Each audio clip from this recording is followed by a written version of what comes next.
Oh, you're both are. Yeah. So this is like show announcement. Yeah.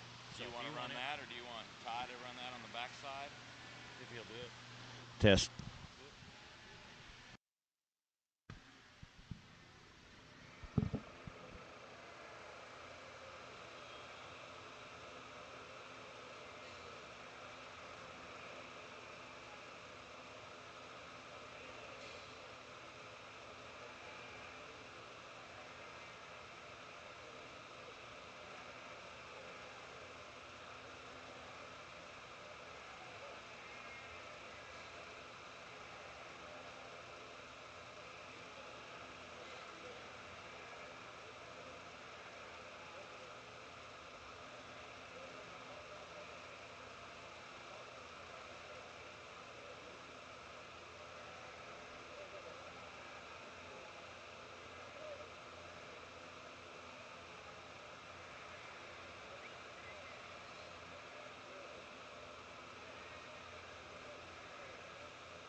So y'all got sales down there again today? Last night was just a preview. Oh, okay. Where are they doing it? They're in the hog barn? In the barrier ring in San Antonio. How many bears they got down there? Oh, I don't know. Kings has a bunch. Is he the one from up north? What? The bigger sale. Oh, Kings is the sale. That's Kings right. is the Yeah. The preview started at 5 and didn't end at All right, we're getting closer to showtime. If we can go ahead and get those older and younger Dorper yearling rams to make their way to the show arena. We've only got 3 head and 2 head in those 2 classes, so those fall ram lambs need to be starting to get ready as well. We've got 10 entries in that division.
Test 1, 2. As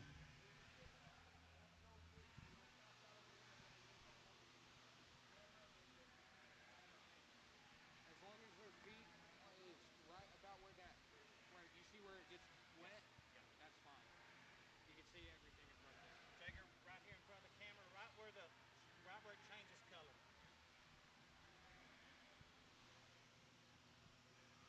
All right, we're ready to get started today with our preview. We're here at the Texas Hill Country Dorper Association show. in Fredericksburg, and we're going to be live on CCI at 1 o'clock. So appreciate everybody joining in today. And so we're going to start off with our White Dorper yearling ram older class, and our first one here is from W.W. Jager.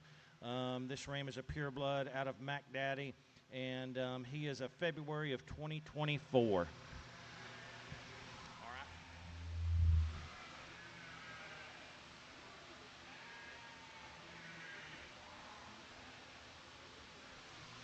Our next lot comes all the way from Tennessee. This is from Narrowgate Farms. This is Narrowgate, Lot 5, Narrowgate Farms, 879, out of an eggs ram. He is a pureblood, and he is a January of 2024.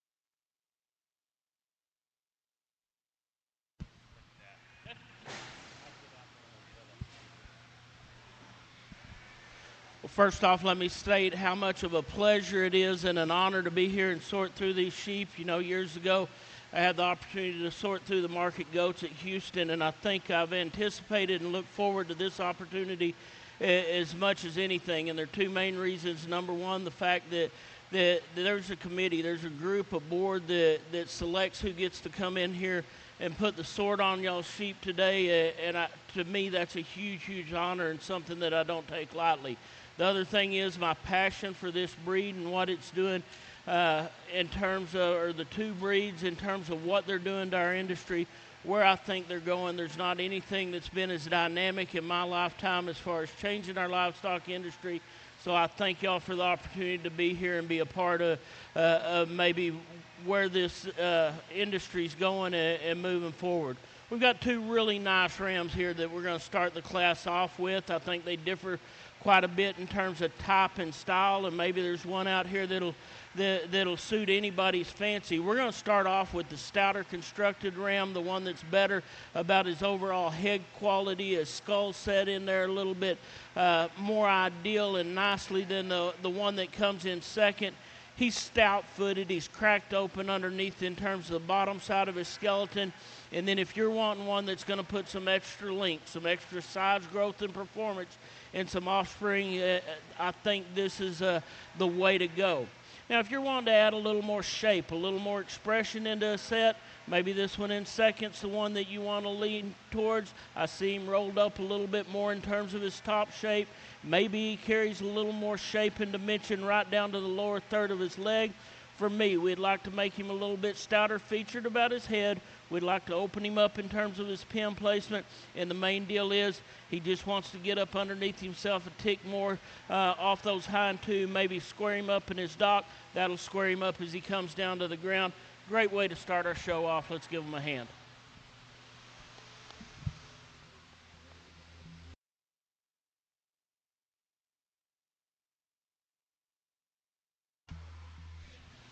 All right, thank you, Mr. Vance. Our next class coming in, and I believe the placing so on those white yearling rams was lot number 5 was first, and lot number 4 was second. So now we're moving on to our white Dorper yearling rams, the younger class. And our first lot here is lot 6, and this is Dun Dorper's 224. It's a pureblood. Looks like it was born on March 2024. A little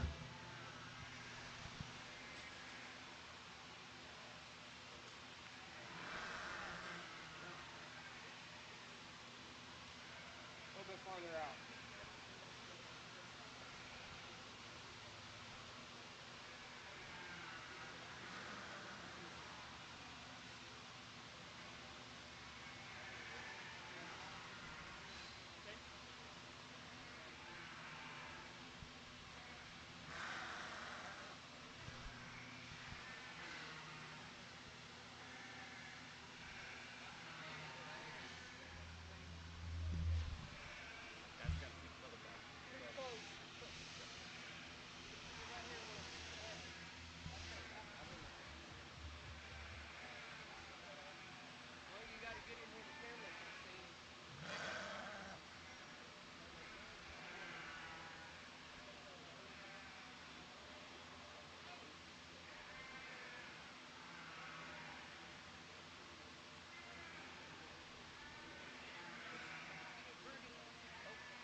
This was lot 7. Sorry about that. Falling asleep. Smith Ranch Dorpers.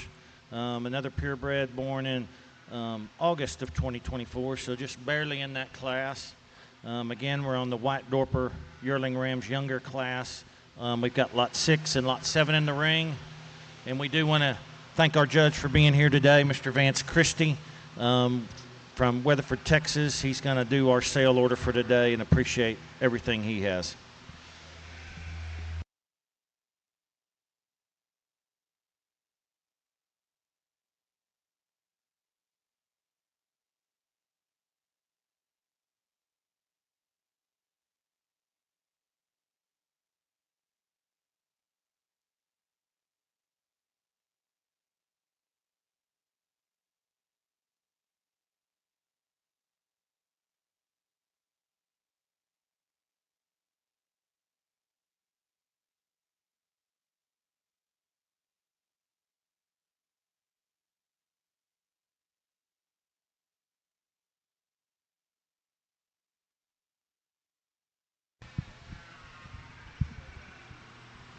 I think as we get into this class, some true give and take between the two. And I'm going to go with the one that's just a little heavier muscled. He's got a shot more in terms of shape and dimension over his rack and loin than the bigger, more extended ram that's in behind him. Biggest deal, you step right in behind him in terms of shape and expression through the lower third of his leg, the depth of twist advantage that we see in that ram. He's just a shot stouter constructed. I read him as being a little bolder in terms of his rib cage. Yeah, we might like to change him just a little bit through the angle of his shoulder. I think if we laid him back, he'd be a little more comfortable as he reached out on the front end. I see an advantage there in the bigger ram from that standpoint. I really like the balance, the eye appeal, the look that we get from profile in this larger outline sheep. He gets a little deeper sided, a little flatter in terms of his rib cage. Biggest deal for me when we step in behind him for all the size and dimension and length and extension that we see up front. He needs to be cracked open a little bigger through the upper portion of his hip, maintain that width and fullness that we see through the mid part of his body, out through his hip and hind leg a little bit better. It's where we give the advantage to the class winner. Thank you, Vance.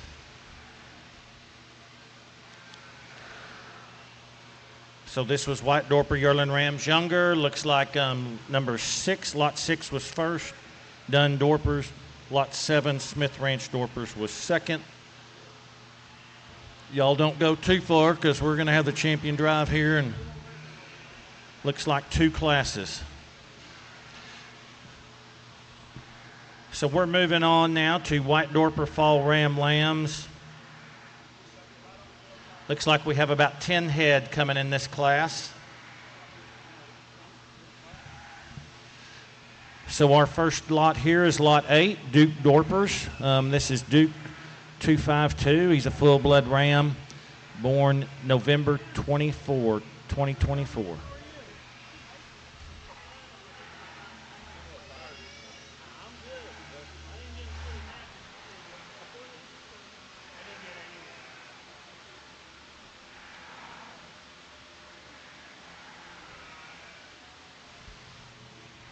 Next to be inspected is lot 9, 4C Dorpers, tag 221.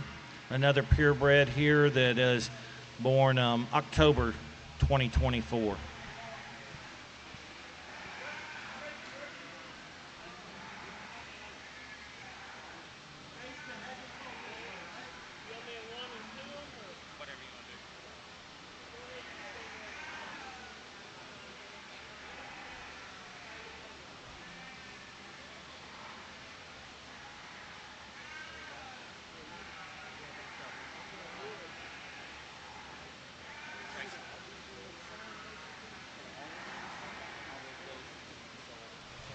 Sorry, lot 10, the Ranch 4H, tag 1998. A pureblood here and born October 2024. All right, lot 11, also the Ranch 4H, tag 2004, another pureblood out of a Wildcat Ram, and looks like October 2024.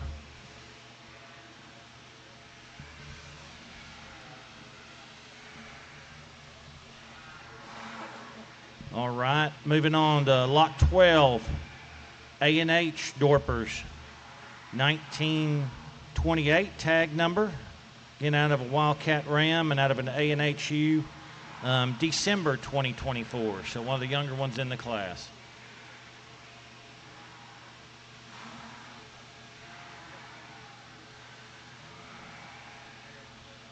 Coming up next is lot 13, N&K Ranches, out of one of their sires and their dams, and this is a September of 2024. Lot 13.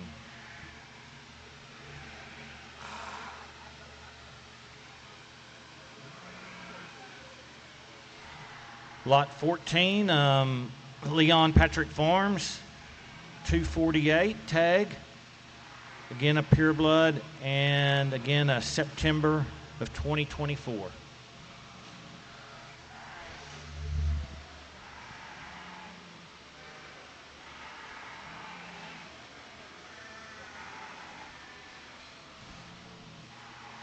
Lot 15 coming in, Lot 15, sorry. Couldn't read it sitting down. Leon Patrick again. This is out of an Oak Hill Ranch Ram, a pureblood. Looks like he was born on September 2024.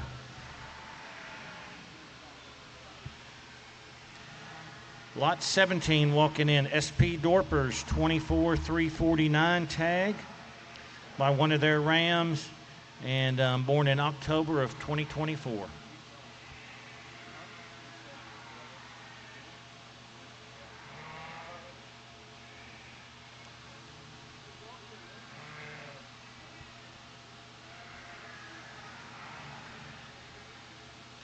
All right, last in this class, lot 18, Jennings Dorpers, actually kind of halter broke. Awesome.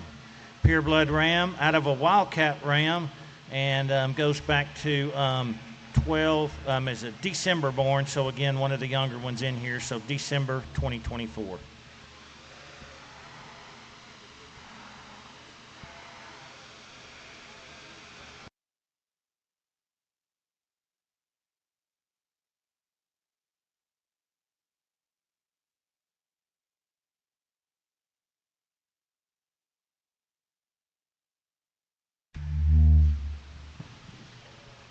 So just for everybody online too, we're only going to do the top 5. Vance is going to pick his top 5, and we're going to random draw the rest.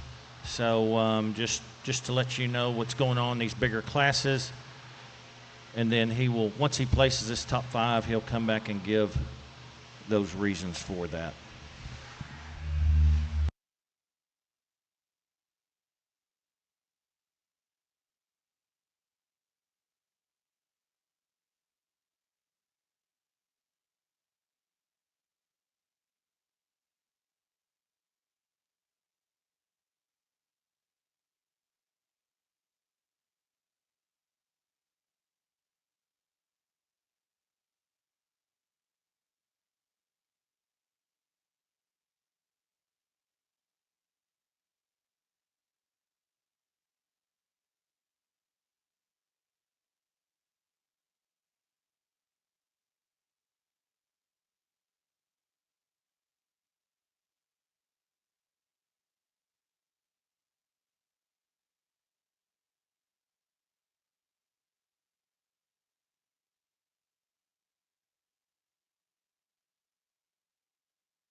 Boy, an interesting class with, I mean, just as many differences except for maybe in 2 and 3 as you can find in a set of rams, and there should be something for everybody.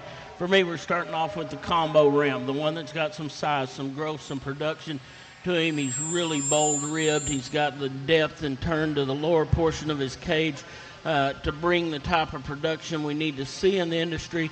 He's sound enough and loose enough in terms of his feet and legs to go along with that. Just a nice combo type of a ram to start off. 2 and 3 intrigue me a great deal. These are the ones that maybe balance up just a tick better out of the group. They're giving up that size, that scale. I think it definitely comes into play. The differences in maturity perhaps in them and the one that stands ahead of them. But 2 that balance up really good. Separation on these 2 for me. The one in second's just a little more opened up in terms of his pin placement. I think because of that, he comes down to the ground just a tick square. I like the way he goes away from me. Both of these are shallow-chested enough for me, and then they get really bold and full right through the center portion of the rib. You set these 2 in motion, I think they're better in terms of the way they go than the one that comes in fourth. Those of you that are looking for an extreme outlier are going to like this one in fourth a great deal. This is the one that adds the length, the extension, the maybe the size and scale eventually that you'd like to see in some sheep. For me, he gets a little too tubular in terms of his design. I'd like to open him up in his rib cage. He's got a ton of shape and dimension. Maybe he wants to get just a tick off in his dock and his hip and the way he handles his hind leg compared to the top 3 to go along with that. But one there that depending on where your goals are and where they lay, he may have a lot of fans later on. We look at the one that comes next, one that I think similar in terms of pattern and design to our class winner. He does get a little smaller in his type and kind. I think he's the earliest maturing one that we've got out here within this group, and to go along with that, he's starting to push out in his blade just a little bit more than those that stand up ahead of him. He gets a little bit easier in his top line. He's just a tad bit coarser in terms of his overall makeup, but a super stout one that's cracked open in terms of his skeleton. Has a ton of body, ton of shape to go along with it. Maybe just not quite the look and design, especially whenever we set him into motion, that we see in the top 4. Let's give these exhibitors a hand, please. Thank you, Mr. Vance. All right, we've got those placings from the fall rams, white Dorpers. First place went to Ranch 4H. That was lot 11. Second place went to A&H Dorpers. That was lot 12. Third place went to Jennings Dorpers. That was lot 18. Fourth place went to N&K Ranches. I'm sorry, Jennings was lot 18. N&K Ranches is lot 13 in fourth place. And fifth place goes to 4C Dorpers, lot 9. So we've got our spring Dorper, white Dorper Ram lambs coming in the ring. Looks like we've got about 5 or 6 head here. Our first lot is 19 Duke Dorpers, tag 262, out of a Willow Creek Ram, February of 2025. He's a purebred.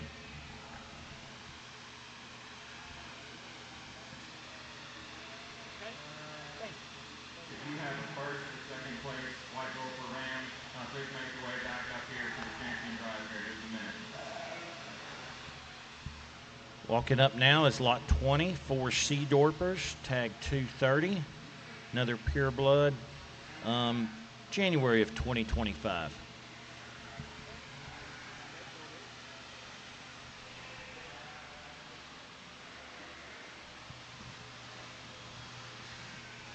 Lot 21 is 5T Ranch. This is a full blood, Coyote Creek Farm sire. Looks like a January of 2025.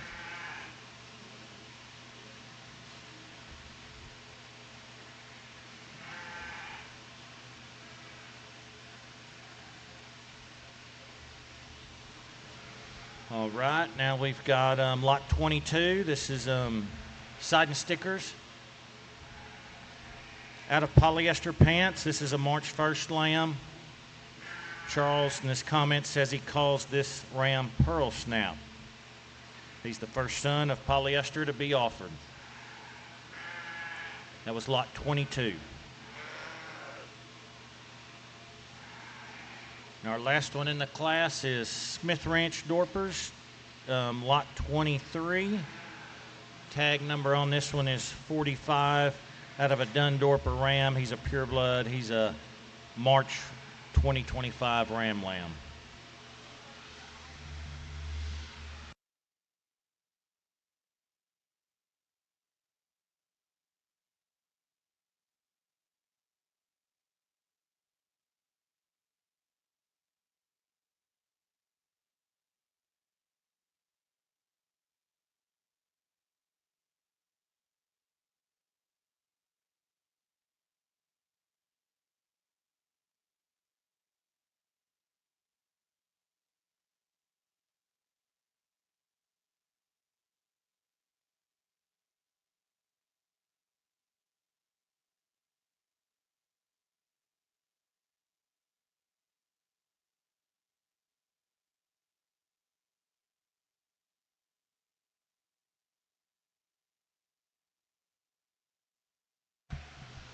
So following this class, we will have our White Dorper championship drive. So be bringing those back up to the ring, and then we will move into our Dorper yearling rams. We've got 4 or 5 of them, and then we've got our Dorper yearling younger rams. We've got 7 or 8 of those.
Boy, an impressive class top to bottom with quality. All 5 of these deserve a place, and even though we've only got 5 out here in the ring, I think the 2 that lead off up here are extremely impressive. There's some difference in them.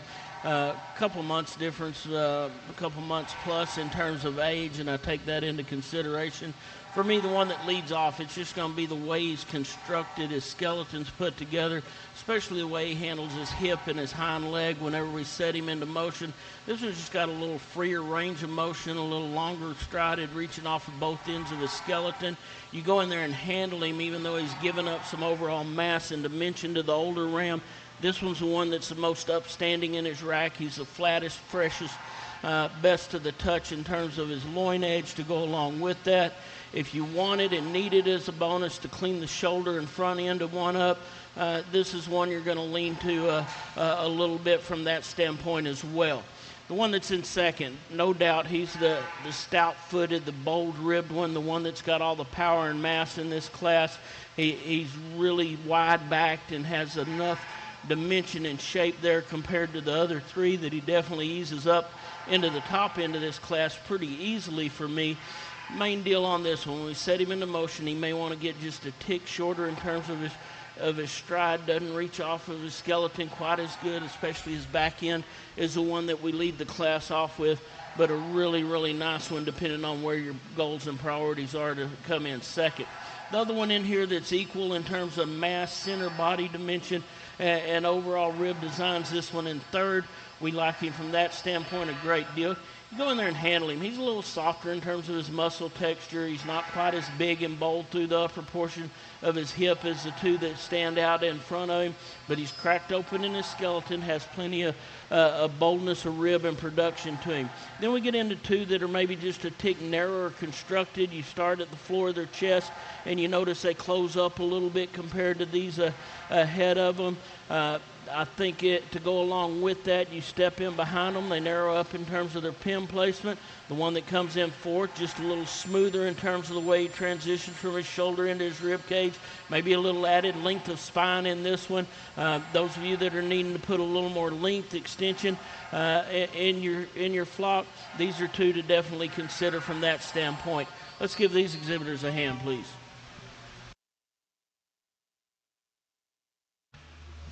Thank you, Mr. Vance. All right, placings for that white Dorper Ram Lamb. First place went to Side and Sticker, lot 22. Second place went to lot 20, 4 Sea Dorpers. Third place went to 5T Ranch, lot 21. Fourth place went to lot 19, Duke Dorpers. And fifth place went to Smith Ranch, lot 23. Looks like we're...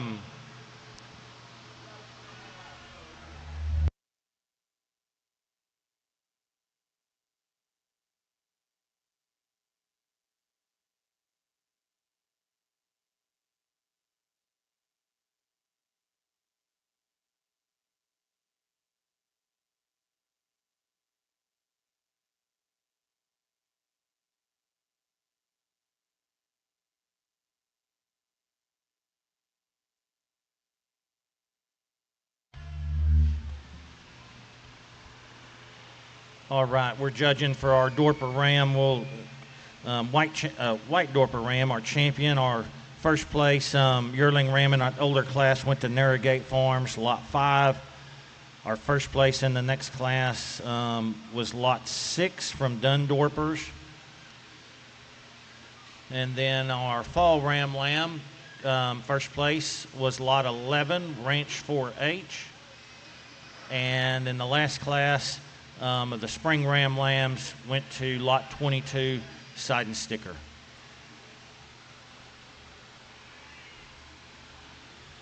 The second places in this champion drive, lot 4 went to, lot 4 was second in the older yearling class, W.W. Jager.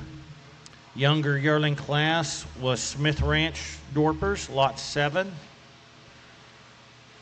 In the fall ram lambs, second place went to A&H Dorpers, lot 12. And in that spring ram lamb class, second place went to lot 24C Dorpers.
Our champion white Dorper Ram went to lot 22 out of the Ram Lamb class, Charles Seidensticker.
And our reserve champion, also come out of the Spring Ram Lambs, was lot 20 for 4C Dorpers. Congratulations. Thank you, Mr. Vance. We're now going to move into our Dorper Rams, and so our first class is Dorper yearling Rams, the older ones. Looks like we've got four head in there.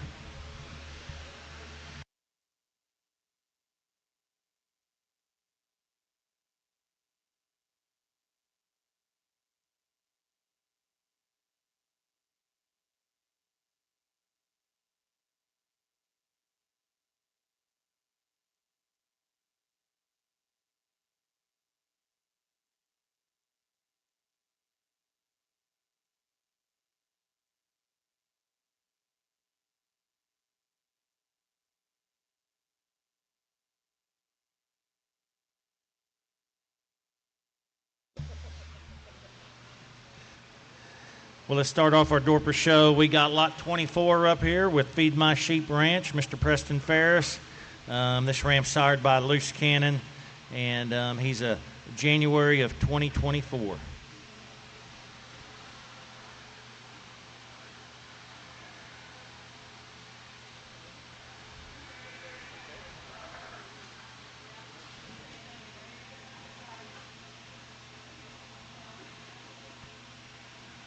Our next lot coming in is lot 25, Triple F Show Stock, tag 183.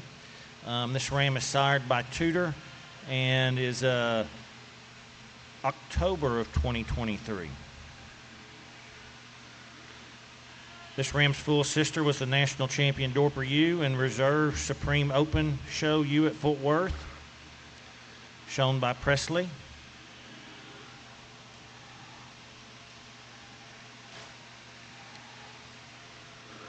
All right, now we've got lot 26 coming in, R&R Dorper North, tag 2350. This is a full blood out of Patriot and is a September of 2023.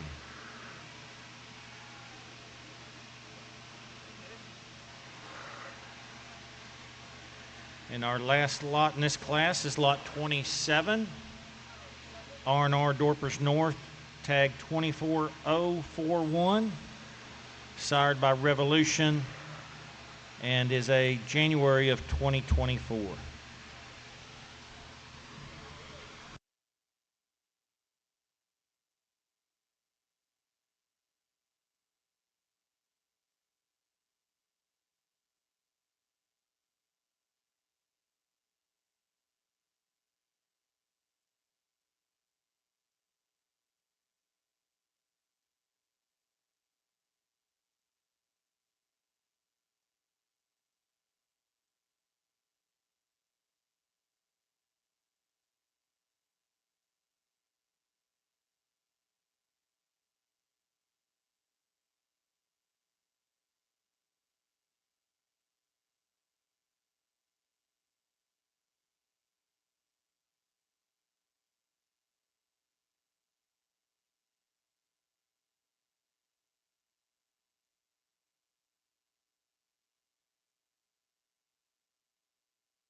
whenever I got the invitation to come sort through these sheep. This is a type and quality that I was expecting to get into in some of these classes, actually in most of these classes, and I think we've got 4 really outstanding rams out here that ought to suit lots of different scenarios and lots of different categories. I'm going to leave them the way they came in the ring, and we're going to start off with the one that to me, from a balance standpoint, just hits me where we're looking for these sheep to have the rib, the body, the center dimension that they need to have, and contain the amount of mass and thickness and product up high that we need to see, and still have some look about that front end and not sacrifice any of that power and rib and body dimension. I think this ram does that exceptionally well. I think the front third of his skeleton's where he excels. The really, really powerful stout one that comes in second. I think once we get past this one's shoulder, he opens up into a really big back. He's flat and full, quite a bit better in terms of the shape and turn to his loin edge, the way he transitions into his hip than the one standing right behind him. Just maybe not quite as nice a silhouette when I get off beside him. Not quite as bold right through the center part of his cage as what we see in our class winner up here. Again, if you're looking to put a lot of shape, expression, and power into a set of sheep, maybe transition more towards the weather side of things, you're going to like the shape and expression of this ram that's in third in this class a great deal. For me, maybe because he has so much shape and has those jumps laid in up over the top side of his hip, he transitions a little rougher down the top side of his skeleton.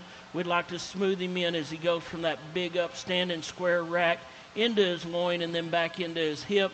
I think you fix that. This ram, it changes his whole outlook in terms of balance and pattern when we get off beside him, because he's shapely, he's expressive, and he's got just a ton of power. The one that's a little plainer in terms of his overall makeup and construction is the one that comes in fourth. One that in terms of his lines looks really, really good from the side. I like the smoothness that we see in terms of the way he transitions from his shoulder to his cage and his cage back into his hip a little bit better than the one standing immediately in front of him. Maybe not as ideal in terms of his testicular suspension as what the ones are standing up ahead of him. Just a really nice quality ram there to round out a super tough class. All 4 of these exhibitors deserve a big round of applause. You pick which one of the 4 suits you the best. Thank you, Mr. Vance. So our placings on our older yearling rams here is first place, lot 24, Feed My Sheep. Second place, lot 25, Triple F Show Stock. Third place, lot 26, R&R Dorpers North. And fourth place, lot 27, also by R&R Dorpers North.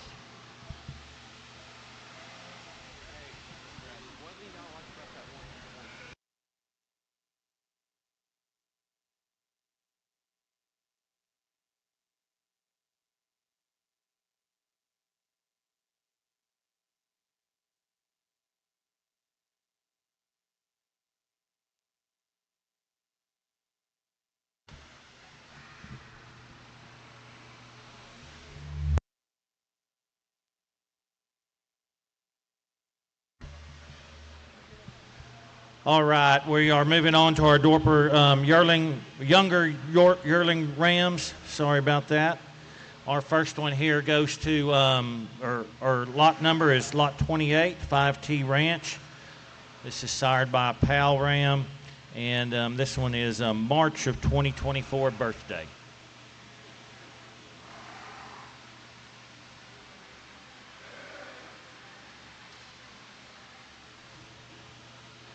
Front of the camera now is lot 29, RJ Ranch, tag 2324. Looks like a full-blood ram, and he is a August of 2024.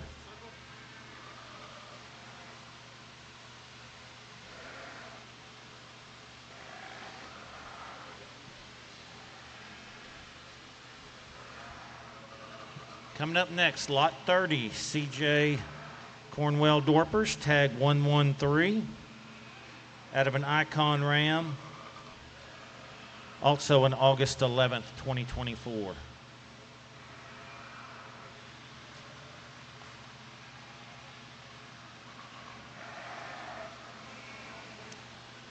Lot 31, Spikes Farms. Full-blood ram out of a quarter Circle T sire. March of 2024 birthday.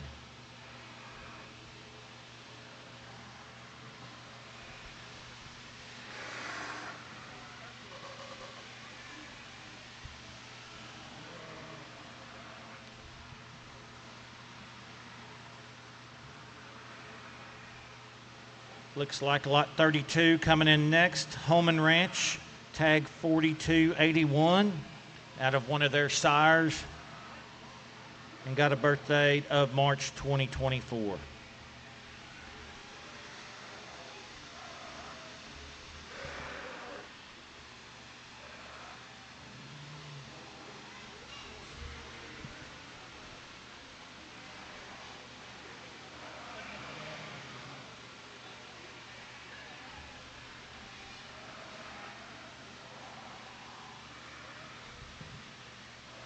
Lot 33 from Narrowgate Farms, tag 969. This is out of one of their sires, Narrowgate. They call him 700. Also a March of 2024.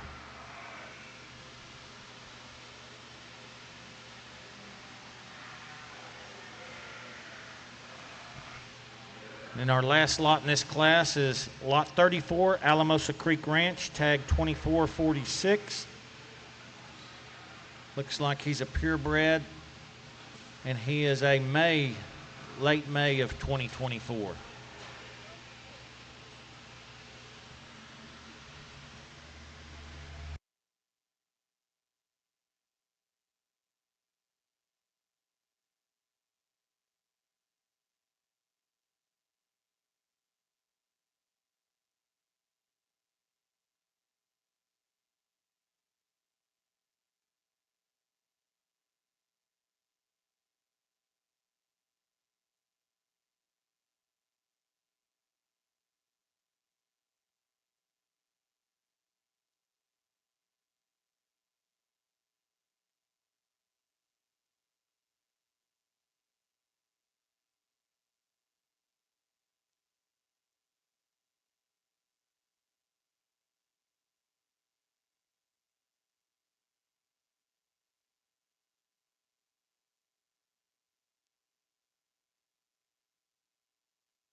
Well, an extremely powerfully constructed, well-balanced ram to lead this class off.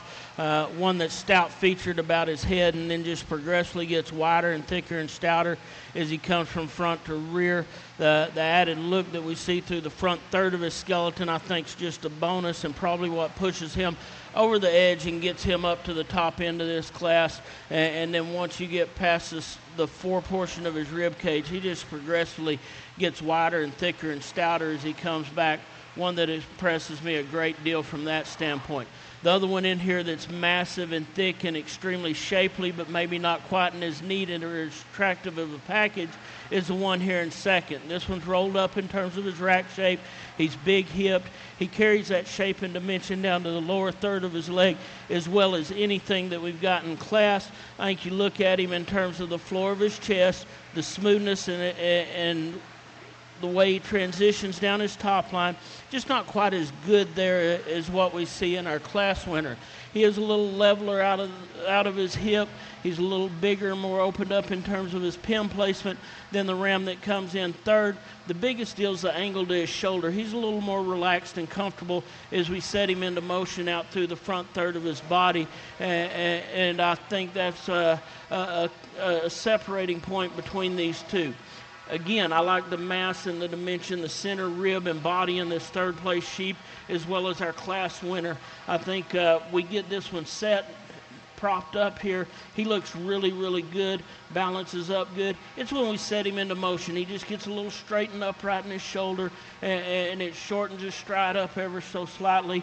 We'd just like to change that about him, and I think he moves up at least one spot in this group. The one that comes next in the group's one that's really extreme in terms of his makeup and his design. Again, those of you that are looking to clean some sheep up and give them a little more look and pattern, you may want to lean towards this one. For me, he gets narrow in the floor of his chest. He gets a little shallow ribbed. Need to have a little more productive look to him, but he balances up nice. He's strong in his top line. One to consider depending on where your program's going, and then just a practical one to round out this group. This one's good in terms of all the basic pieces and parts. He's big-backed, he's deep-sided, he's got enough rib and body. If you need to stouten some foot and bone work up in one, this is one you're going to like a great deal. He just gets a little coarser in his pattern, gets a little bolder in his shoulder, wants to narrow up slightly in terms of his pins. Maybe not quite the flesh that we see on these that stand in front of him. I think you put some added condition on him, he smooths in and it changes that look ever so slightly. Really nice class, good one up here on the top end. Let's give them a hand, please. Thank you, Mr. Vance. So our first place goes to, this is the younger yearling rams. First place goes to Lot 30, CJ Cornwell Dorpers. Second place goes to Spike Farms, Lot 31. Third place goes to 5T Ranch, Lot 28. Fourth place goes to Narrowgate Farms, Lot 33. And fifth place goes to Holman Ranch, Lot 32. Congratulations. All right, we're going to bring in our Dorper Fall Ram Lambs. I think we've got quite a few in this class, so it might get a little hectic in the ring. Looks like there's 10 or 12.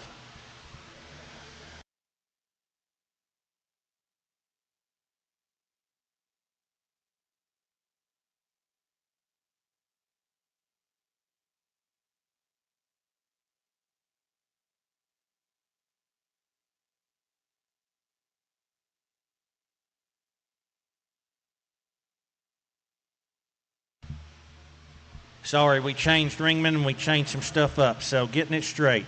All right, we've got our fall rams here. We're going to start off, got a fairly large class, Lot 35. This is a Raider Ranch Icon Ram out of their sire E11. He's November of 2024.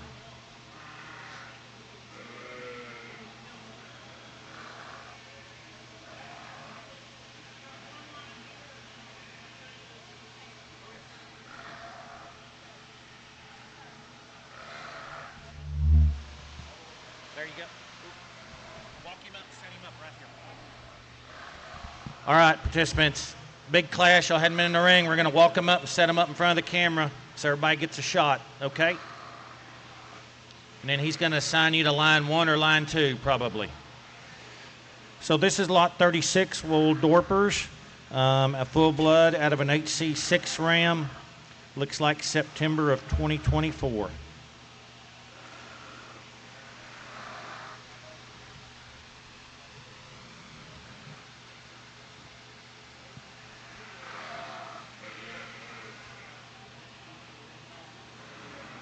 Lot 37, also from Wool Dorpers, out of a Garrett Dorpers ram. and again a September of 2024.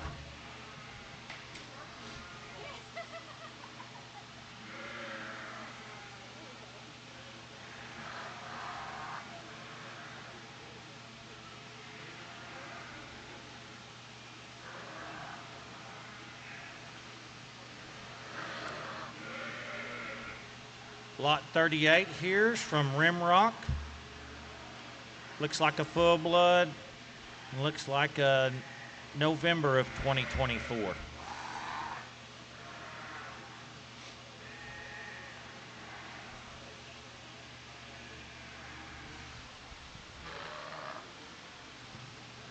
All right. RJ Ranch is up next with lot 39. Again, another full blood. And looks like October of 2024.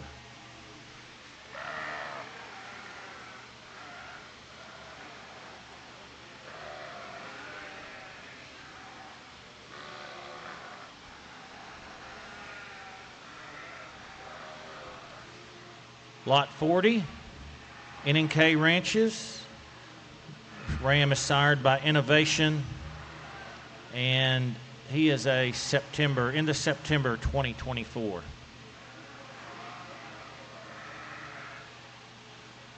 Lot 41, Centennial Ranches. This is sired by their ram they call Plunge. He is also a September of 2024.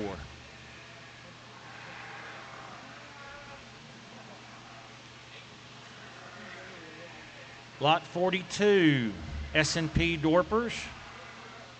This is sired by their ram they call Game On. And he is a November of 2024.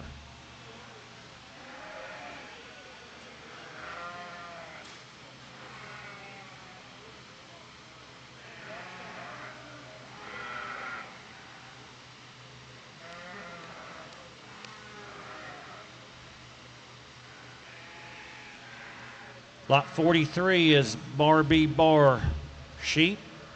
This is the full blood out of an half circle 6 ram.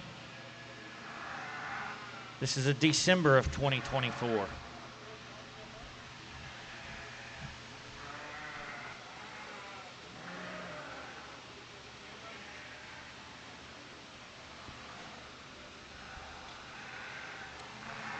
Lot 44 is also from Bardee Bar sheep. Again, sired by that same half circle 6 ram. And again, a December. Look like they're twins, actually, by the way the papers read. Further up, Presley, further up. Hey, front of the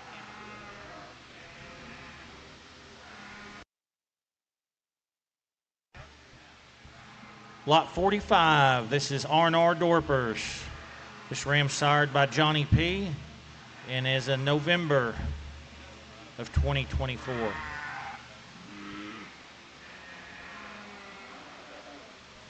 And our last one with his whole crew. All right, what we like to see. Jennings Dorper, lot 46, sired by Top Gun. This is a full-blood ram, and he is barely in this class. He's the end of December, almost Christmas Day of 2024.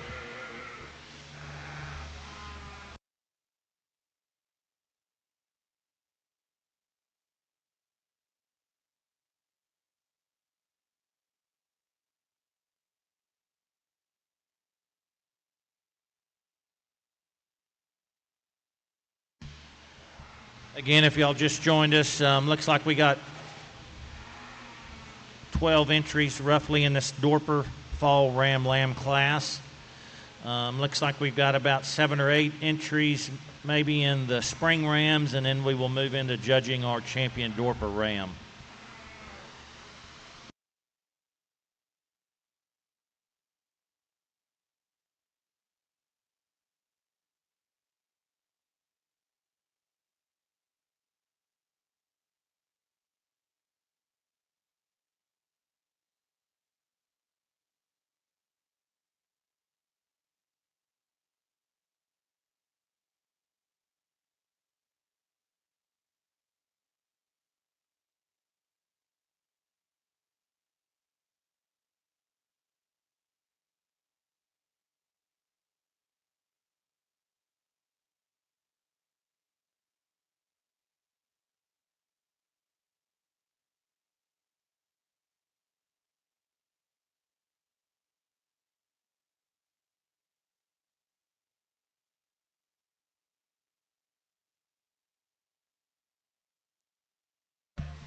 All right, guys, we only need the top 5, so we're going to excuse the other ones, and y'all are going to be random draw. So thank y'all for coming. We got our top 5 out here in the ring.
Well, I think anybody that can keep their hand up long enough for these top 2 ought to be really happy once they get home with them. The 2 rams that differ a little bit in terms of type and kind. I'm going to go with the one that's a little more extended in terms of his overall makeup. I think he's a little better in terms of the angle of his shoulder. He's a little bigger and flatter and more correct in terms of the way his dock's laid in him. And when they get out and go, you can see that as they travel. And when we get him set up, this one just poses and looks extremely nice out here in the ring. A super solid one to lead our class off with. Not to take anything away from this one in second. I think the most impressive thing about him, if you get a chance to, is go in there and touch this ram. He's really good in terms of his height. He's super hard in terms of his rack shape and the dimension we see down the top side of his skeleton. He's got plenty of mass when you step in behind him. Maybe a little shorter necked, a little more crammed up in the front third of his skeleton. I'd like to extend him out right there, and I think he gets super competitive with our class winner. Maybe fill him in just a little bit through the upper portion of his hip. The one that comes in third is a really long spine, level top, level designed one that's got some added length of hip to him. He's got that added length and extension up through the front third of his skeleton. And the silhouette of this one's just really intriguing. I need to shot more mass in him. He needs to be opened up bigger down the top side of his skeleton. Maybe as he grows, maybe as he matures, he gets that look to his rib cage and the center portion of his body that we see in the two that stand ahead of him. I don't know that he's ever as cracked open as much underneath or as powerful from front to rear. We do get some added power in this next one that comes in the lineup. This one's really bold ribbed. He's got some added foot size to him to go along with it. I like how fresh his sheep handles down the top side of his skeleton. He's maybe carrying a little more condition than what we see in the remaining 4 rams in this class. I think because of that, he gets a little softer handling down the top side of his skeleton. He may truly just be a little easier in his spine. So those of you that need one that can get out and hustle in the pasture, he may be more practical from that standpoint. Just a really nice one here that comes in fourth. I think it comes down to how more cracked open he is in his skeleton, the lower dimension we see in the lower third of his body that allows him to ease out ahead of a really nice one here that comes in fifth. This one in fifth is another one of those that's long, he's extended. He's got some shape in terms of his rib cage, and because of that, he's maybe one of the square handling sheep over his rack that we've got in this group. I just need to see him open up more in his chest floor and him carry that width and dimension out through his hip, a little more width and clearance at his hocks as he goes away from me for him to move up in a really, really competitive class. There's some nice sheep in that random in this group that somebody's going to get a hold of as well. Let's give these exhibitors a big hand.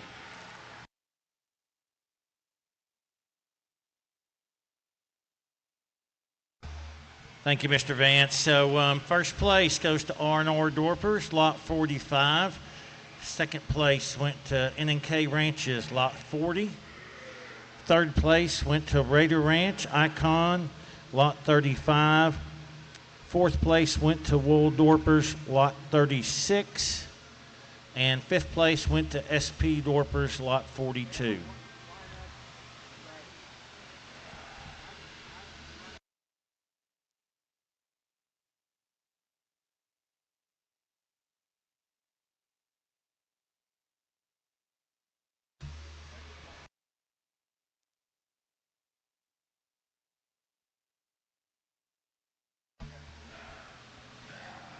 All right, we got our spring ram lambs coming in. This is lot 48, Rim Rock Dorpers. This is a full blood and looks like this is a March born from this year.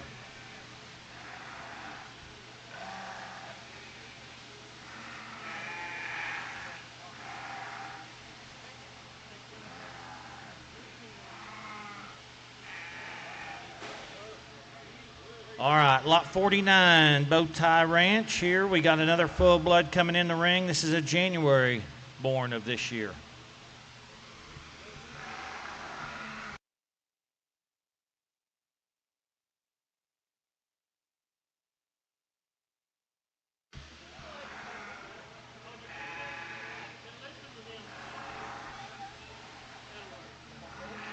Coming up here next, got our best showman of the day, lot 50. Peeper Ranch. Looks like this is a January born.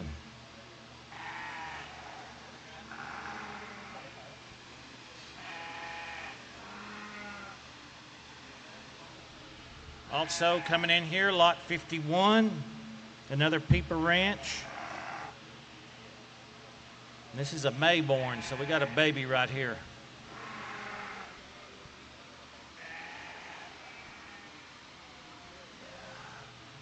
Lot 52, Ranch 7. This is a full blood, goes back to Zamiro Ram, and he's a March born.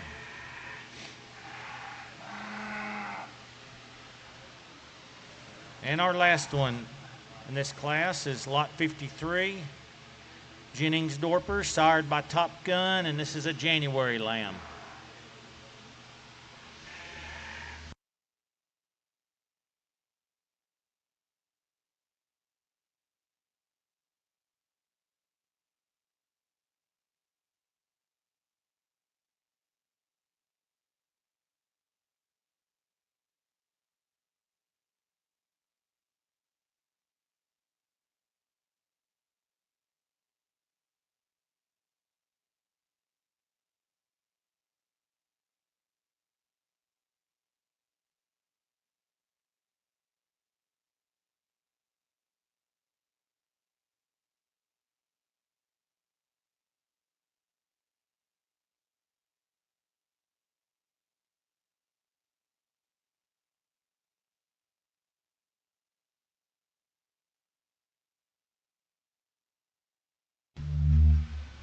All right, we are in the spring ram lambs. This is our last class of Dorper rams, and so after this, we're going to have our champion Dorper ram drive. So let's be getting those first and seconds up, and then we're going to roll right into those white Dorper ewes.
Little more logical sort, or maybe one that I can find the type and kind that suit me the best up here on the top end of this class. And I realize he's given up some size within this group, but one that from a balance standpoint I think excels everything else we've got in here.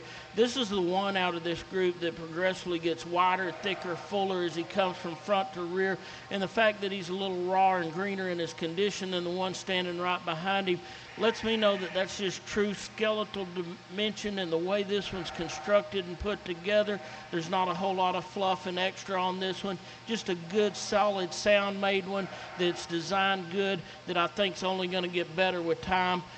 One that I like a great deal to start off with. You may like the added body and rib and dimension that we see in the one here in second. He's definitely a little stouter in terms of his foot and bone work, a little stouter featured about his head. If those are the categories and areas that really intrigue you, I think this is a good one to latch onto. He's flat out of his hip. He's got enough depth to twist. For me, he's one that whenever we set him into motion, he's not quite as square as he hits at the ground. I don't think he's as good from his hock down to the ground as the one we lead the class off with. We'd just like to see him travel out and go with a little more ease and comfort. The one in third, I think, balances up good, and he's similar in terms of pattern when we get off beside him to our class winner. I like that he gets bolder and fuller right through the center portion of his rib. Maybe he wants to pinch ever so slightly right there in his heart girth and the upper portion of his rib cage. I think part of that comes from the fact that this one's just a little frailer in terms of his bone work, a little frailer in his rib design, and we just don't get that bold look of forerib that we see in those top two. The one that comes next is a little bolder rib. This one gets kind of short and compact to me compared to the three that stand ahead of him. We might like to see a little more length and extension. We'd definitely like to see him a little longer, leveler, squarer, and fuller out of his dock as we compare him to those top three. And then we get into two that are just really, really young. They're green, they're raw. There's a lot of potential in these two sheep. They're not as far along in terms of feeding phase, I don't think, is what we see, especially in the three that stand immediately in front of them. Because of that, they're not as smooth blending in their parts. They don't tie everything together in quite as neat a package as what we see up here on the top end of this class. Intriguing class. Let's give them a hand, please.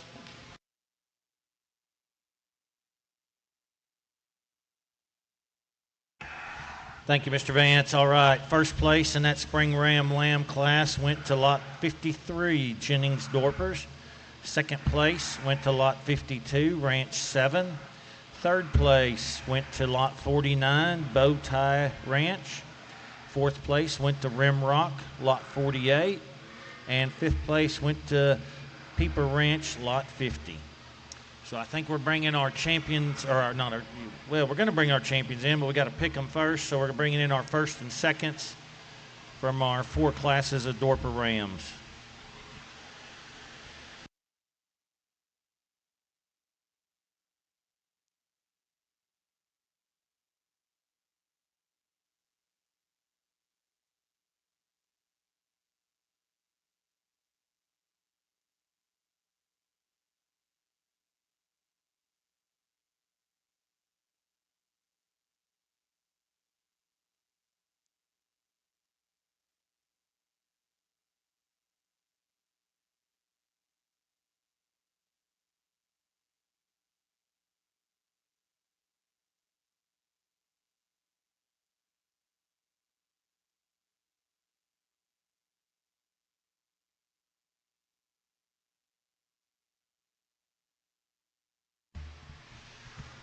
Well, we've got a great lineup of Rams here for our Dorper Ram Drive. Our first place yearling ram older yearling ram went to lot 24, Feed My Sheep. And the second place in that class went to Triple F Show Stock. Then we move on to our younger yearling rams. First place went to CJ Cornwell with lot 30. And second place went to Spikes Farms, lot 31. Move down to our Dorper Fall Ram Lambs, and we've got R&R Dorpers, lot 45. And second place went to N&K Ranches, lot 40. And then we move into that Spring Ram Lamb class. Lot 1 is, our first place goes to 53, lot 53 Jennings Dorpers. And second place went to lot 52, Ranch 7.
before I go out here and select your champion, Dorper Ram, please put your hands together for all of these exhibitors and the ones that we had out in the ring earlier on. I think this is an outstanding set of sheep, and any one of these 8 that you may have your hands still in the air on, when the gavel falls this afternoon, I think you ought to be extremely proud to take home. There's 5 of them out here that really hit me hard, and because of the competition and the stoutness that I think we see in these 3 older class winners over here, your champion in reserve are going to come out of those 3.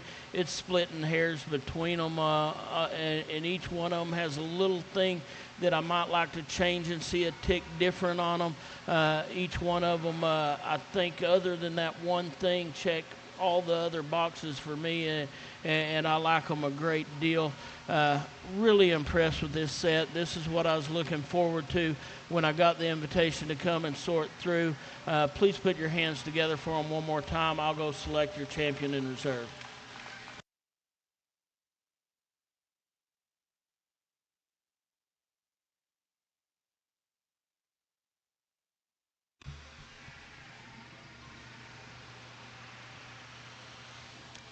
Our champion goes to R&R Dorpers, lot 45, come out of that fall Ram Lamb class. And then our reserve champion went to Feed My Sheep, come out of the older yearling Rams, lot 24. Congratulations.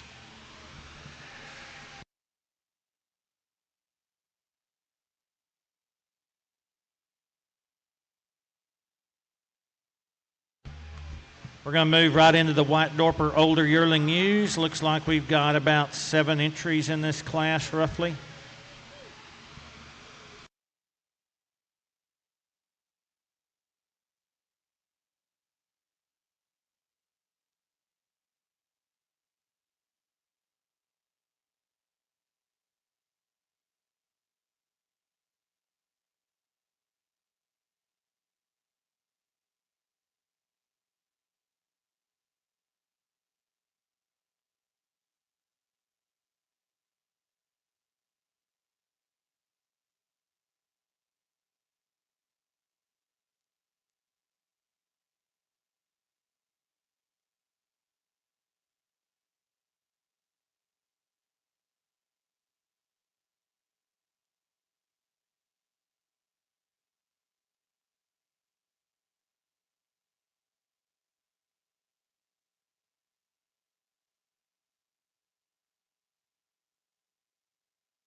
All right, we're going to start off our White Dorper Yearling Ewes right here, lot 54. This is from Charles Seidensticker.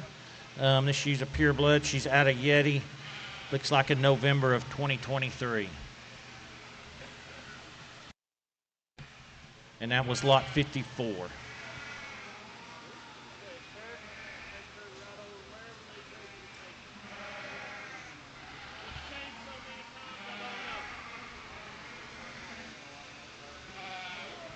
All right, our next lot is lot 55 here from Leon Patrick Farms, tag 209. It's out of one of their sires. And this is a February of 2024.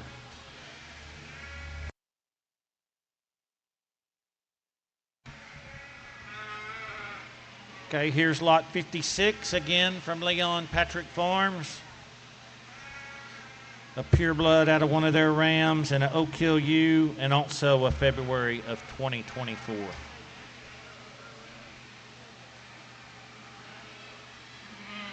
All right, here's 57. Again, another ewe from Leon Patrick Farms.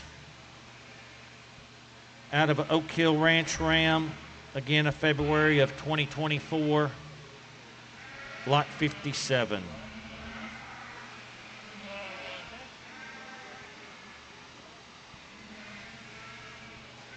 Lot 58's a Wildcat ewe.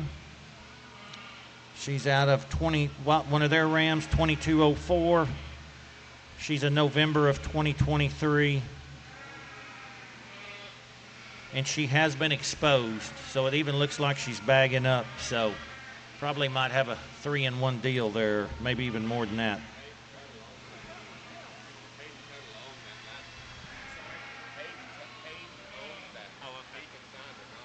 Okay, so he said another young man, Hayden, owns that sheep. It just was his bloodline. This last one is lot 60, so lot 59 was a scratch. Lot 60 is a Wildcat ewe out of his 2204 ram, and she is a September of 2023. She was in Drennan Showstring last year, the real deal.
A really nice ewe to start off and lead out a stout trio up here in this class to lead off our White Dorper Youth Show.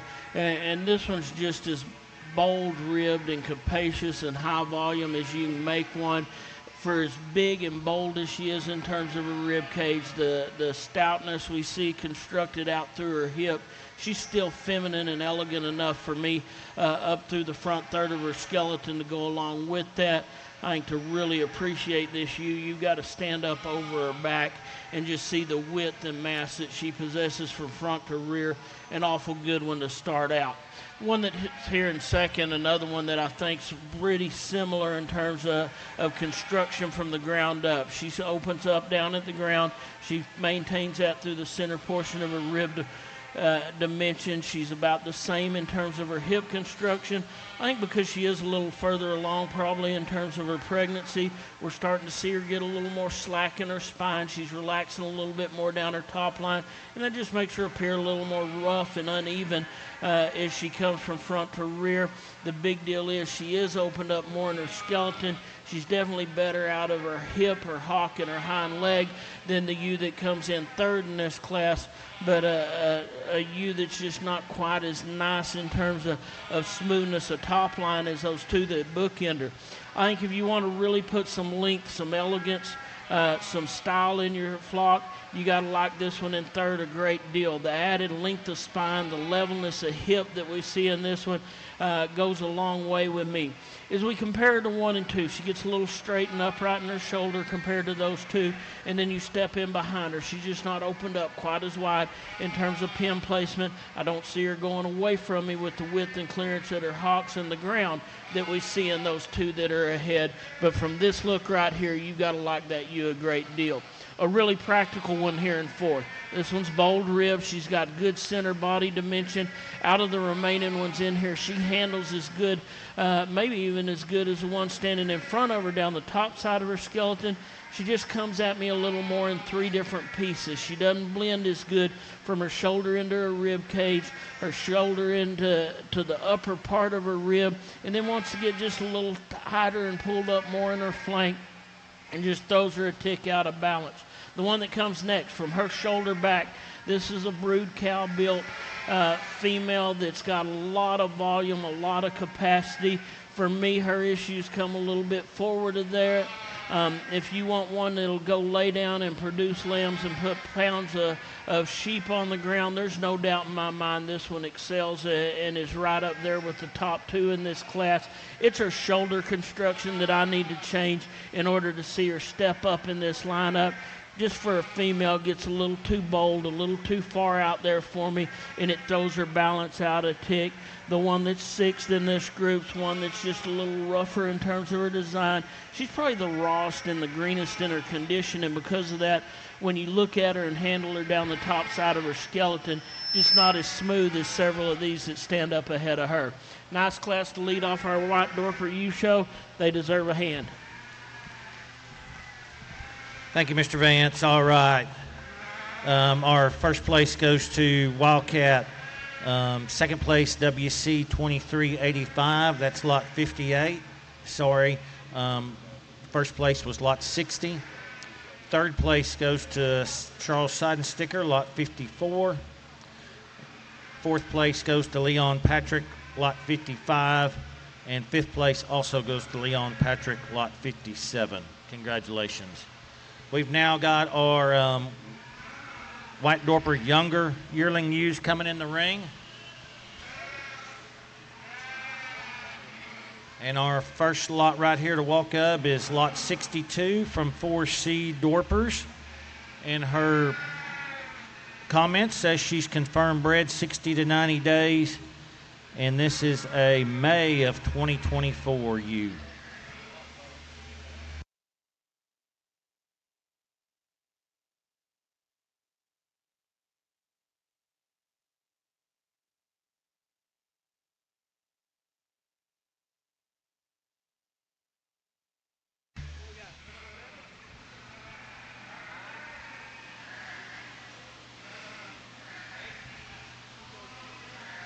Lot 63 is in next, Little M Ranch, and this is my ram they call Rusty. She is a March of 2024.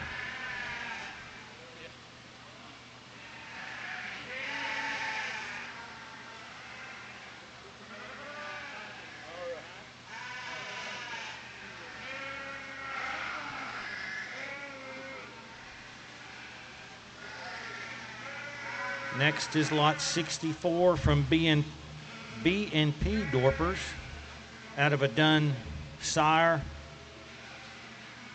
Looks like a July born of 2024.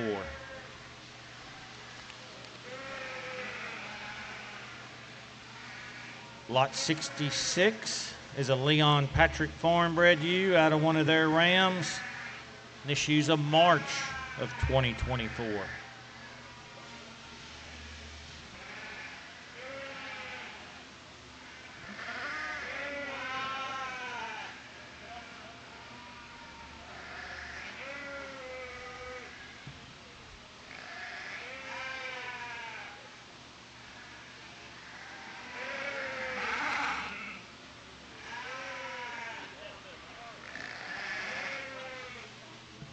Lot 67, WSP Dorpers.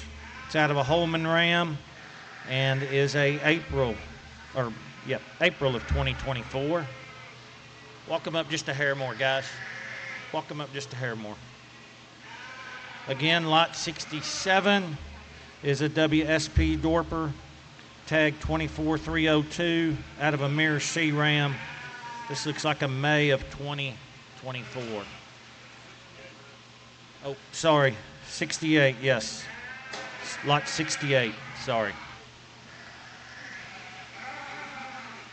Lot 69 is a Wildcat out of their sire 2244. This is also an April born 2024.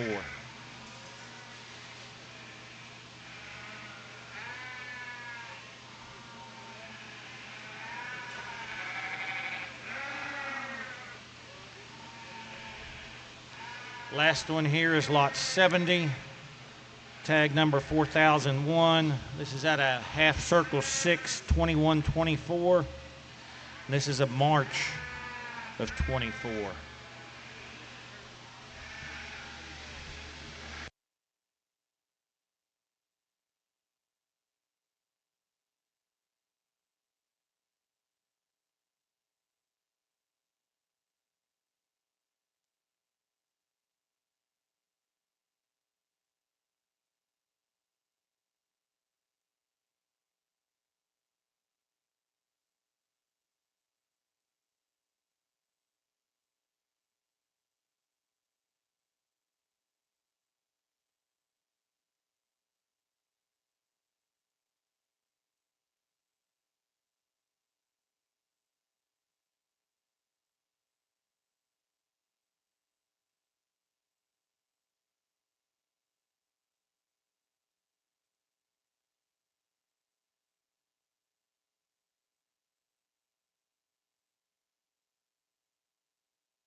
Well, I think we just keep getting deeper and deeper in terms of quality, and three nice ewes that are going to go into the random over here in this class that any and everybody ought to be proud to own, and then we step up a little bit in terms of overall quality. The length, the extension, the added femininity that we see in the front third of this ewe skeleton is going to allow her to lead off and win this class. And as I've talked about quite a bit earlier, my big thing as we look at these sheep and it doesn't matter where you're trying to go in the industry. I want them to get progressively deeper, wider, thicker, fuller as they come from front to rear. And I think as we look at and evaluate these top 5, this is the ewe that does that. She's got the added shot, a length of spine, length of an extension up there through her neck and shoulder that just allows her to have a little added elegance, I think, up in the top end of this class. If you want a big back stout one that's got plenty of rib dimension, that's going to add some shape and expression into their offspring, you got to land on this one in second a great deal. For me personally, she's one that she's not coarse by any means, but she gets a little broader in between her eyes, a little broader about her muzzle. Her neck wants to cram down in her shoulder just a tick more than that one that leads off. Kind of like we talked about one in the previous class. You get past that front third of her skeleton, man, there's an awful lot to like in this one from her shoulder back. I think she is bigger back. She's better in terms of her top line and the way she holds that together, especially when we set her into motion, than our one here in third. Just a practical one that's nice, balanced, completely correct in terms of feet and legs, and I like this one whenever she gets set into motion as good as anything in the class. We'd like to strengthen her down her top line just a little. I think she plays out just ever so slightly as she goes from her blade into her rack, and then just doesn't get any stronger as she comes back out over her loin. But other than that, this one's balanced up good. She's sound in terms of her structure. One I like a great deal in third. And we're not going to take anything away from this one in fourth. Again, I said this is a really, really deep class all the way into the random.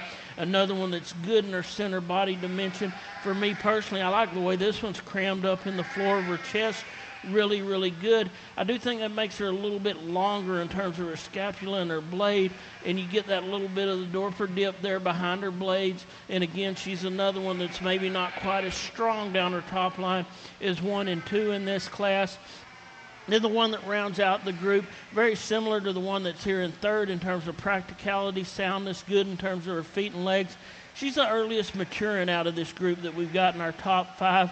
She's the shortest neck. She's the shortest in terms of her coupling, and just gets a tick round off both ends of her skeleton. I think we lengthen her out, square her up a little bit.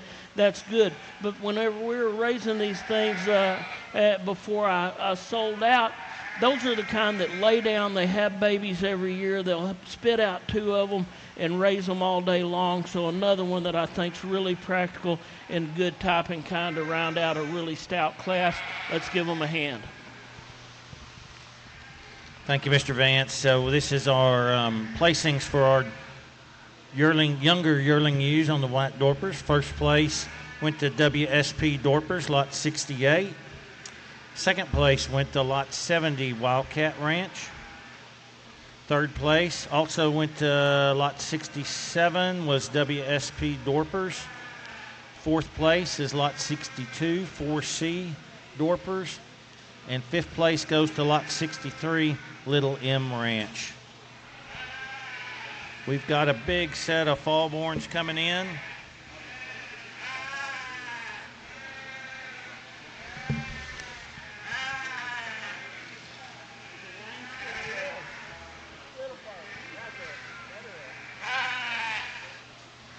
So these are our fall ewe lambs, white Dorpers, and our first one right here off the bat is lot 72, Duke Dorpers, out of their Willow Creek Ram M515, and she is a November 2024.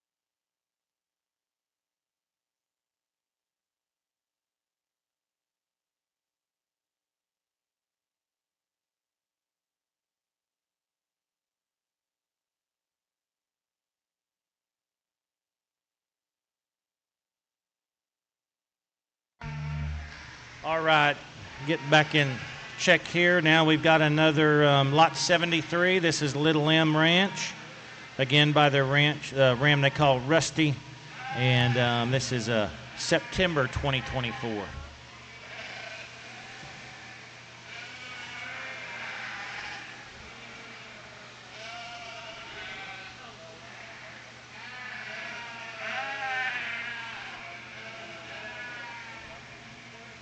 Lot 74 here. Again, another one from Little M Ranch. Again, out of that Rusty Ram. And in October 2024.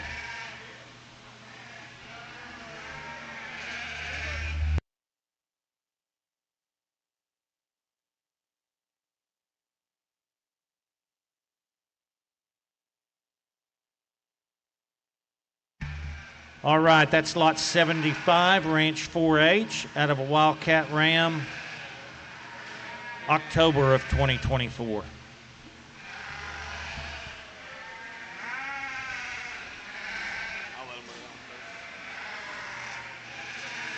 Lot 76, B&P Dorpers, out of an NNK sire, and that's a September of 2024.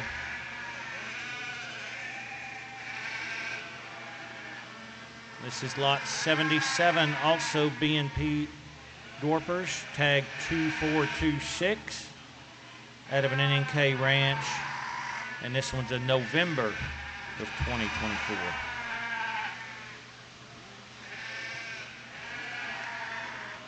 Here is lot 78 from NNK Ranches, out of their sire 2018, October of 2024, birthday.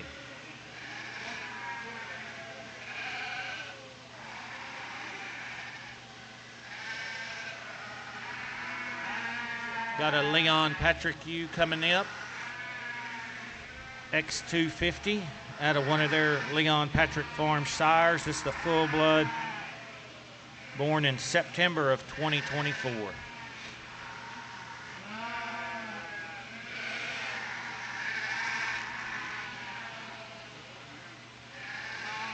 Lot 80 is W.W. Jager, out of the ram they call Studley. This is a December, so one of the younger ones in the class of 2024.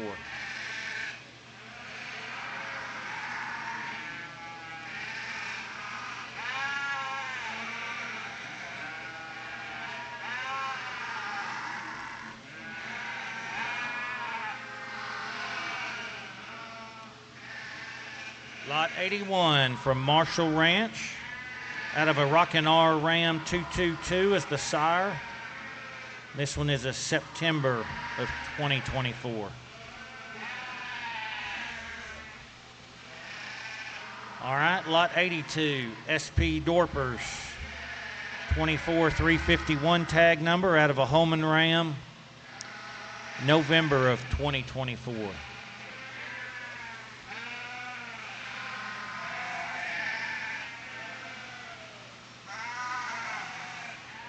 Next is lot 84. This is a Jennings Dorpers, out of a Wildcat Ram, November of 2024.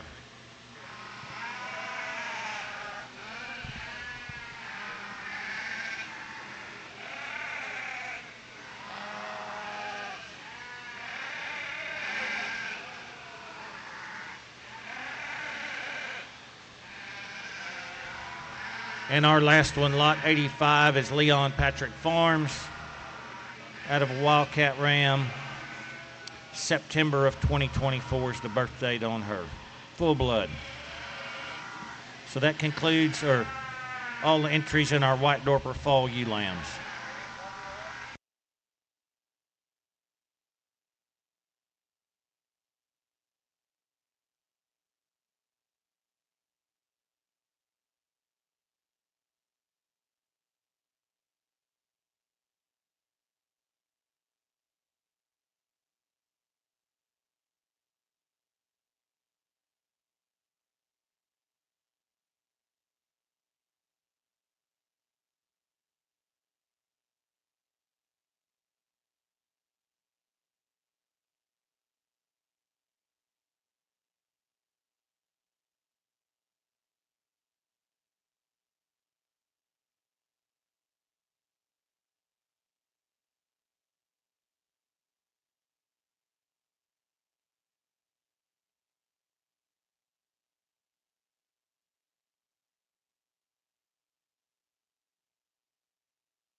kind of like our previous class, just too much added length and extension, overall femininity in this female that's going to lead this class off. She's one that I think's really good in terms of her neck, her shoulder, her forerib, the way she transitions into the center portion of her body. I think as we compare her to the smaller frame, more compact ewe that comes in behind her, we might like to change her out of her hip and her hind leg ever so slightly. I like how full and opened up this one is in her dock and the way she maintains that shape and dimension down to the center and lower third of her body a little better. But at the same time, she shortens up in her hip quite a bit. She's just shorter and more compact from end to end, but one that balances up really good. She's got enough rib and dimension to go along with it.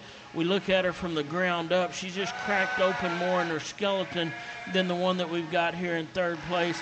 And if you're needing to inject some power and some shape and some muscle in one, this is one you're going to like a great deal. Move this one out of the second line and up a great deal over here. And I told the first two that came in, I was trying to get my eyes set, and in these bigger classes, the way we're moving them in for the camera, I'm going to miss a few the first time, and they're going to get over there in that line, and then we're going to go back and work them back up and through.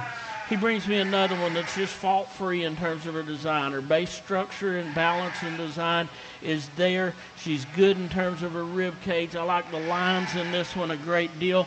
Compared to 1 and 2, there's just not as much sheep there. She's a little more closed up at the ground, and because of that, doesn't bring the width and dimension to the top side of her skeleton that we see in those two. The one in fourth, here's another one that's just sound and practical in terms of her design. Deep sweeping lower rib cage in this one.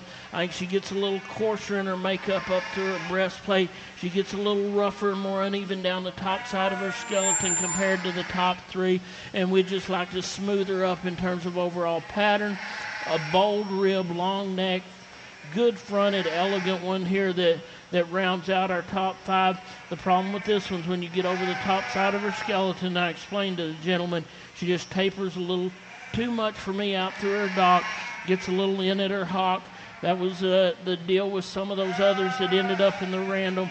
Really, really good sheep. Just not as square out their dock. They're not as good from their hip to their hock and their hock to the ground is what I'd like to see them when we set them into motion.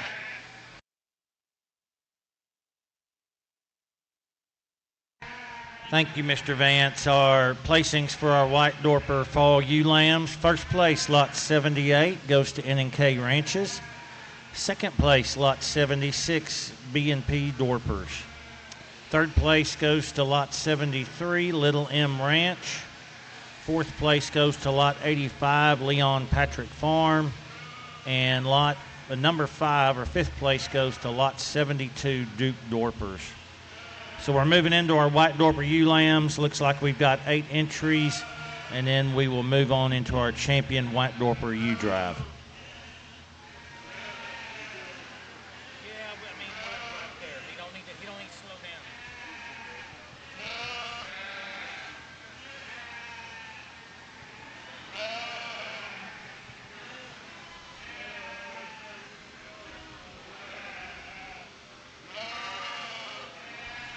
We've got lot 86 here, 4C Dorpers, tag 234.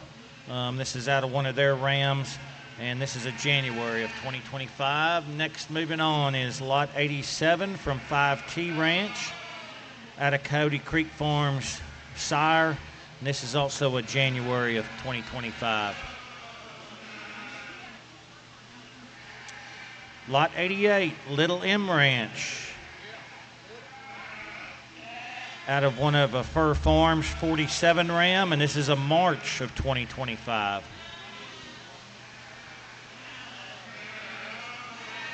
Lot 89, the Ranch 4H, tag 132, out of a Wildcat sire.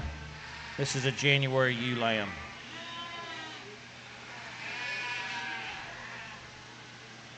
Lot 90, Smith Ranch Dorpers, tag 16. It's out of a Dorper ram sire. This is a young one, mid-May of 2025.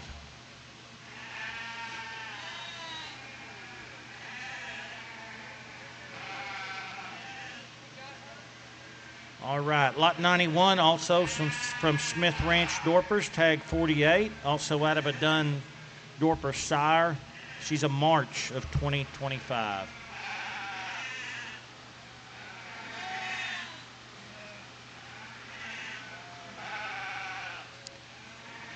Lot 92, Wildcat Ranch, out of their Wildcat Ram 2397. She's a February of 2025.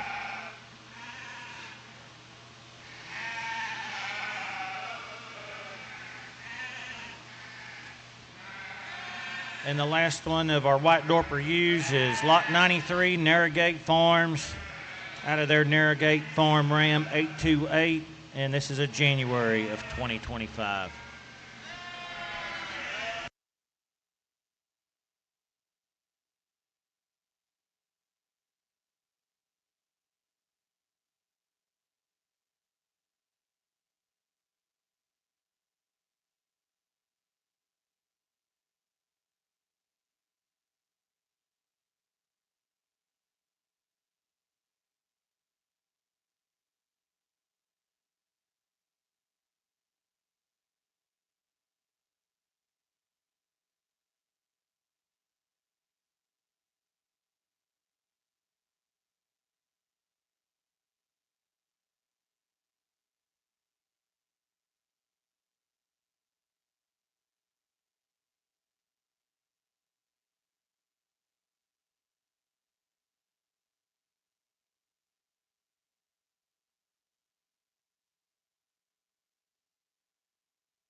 Another impressive class and a trio up here that I think can sort any three ways, and I'd be fine with it.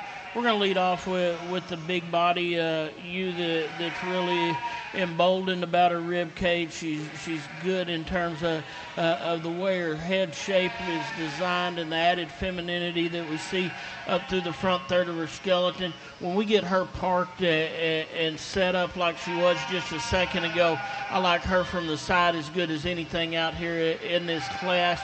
You get in front of her, you might want to question just a little bit in terms of the direction her toes are pointed. I think the ewe that's in second's just a little sounder footed whenever we set her into motion, but not quite the length, the extension, the levelness of design. Definitely not as big out of her hip is what we see in our class winner. A really good one that balances up good. I've talked an awful lot about sheep that get progressively wider and thicker as they come from front to rear, and I think this ewe in second does that as well as anything that we've got in this class. Just not the overall length and extension. We'd definitely like to maybe lengthen her out of her hip ever so slightly as we compare to our class winner. We do get some added length and extension in the one that comes next in this group, and and this is one, again, that I think from the side I like a great deal. Step in behind her. She narrows up in terms of her pin placement a little bit compared to those two that stand up ahead of her. But, man, from her hip forward, just a really nice, elegant, super feminine ewe that handles herself on the move a little better than the sheep that's going to come in behind her. A really hard-muscled, shapely one that's up-fronted and really level in terms of her design. I guess for me, if I'm going to get real critical on this ewe that's in fourth, she gets too straight, and I'd like to see a little more flex and give off both ends of her skeleton when we set her into motion. If you can get past that and you want one that's really going to put some shape and some muscle and some look in one, and maybe have a super sound, flexible ram to top off on this deal, I think she's one that ought to be really intriguing. Then we round out the group with the big body, bold sprung ewe that's just really high performing. She wants to run a little downhill. She doesn't balance up as good as the top four for me, but there's so much more mass and volume and body there than some of the greener, raw made, really, really young ewes that were in this ewe lamb class that stand across the way in the random, and that rolls her up here into the 5th spot. An interesting class. They deserve a hand as well.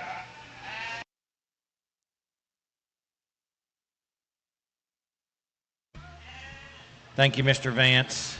So our placings on those white Dorper spring ewes. First place went to lot 86, 4C Dorpers. Second place went to lot 91, Smith Ranch Dorpers. Third place went to Narrowgate Farms, lot 93. Fourth place went to lot 92, Wildcat Ranch. And fifth place went to the Ranch 4H, lot 89. So I think we're about to bring our first and second places back in for our champion White Dorper ewe drive.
All right, we have got our champion drive out here. We've got our first and our second, so we're going to go ahead and announce those in each class.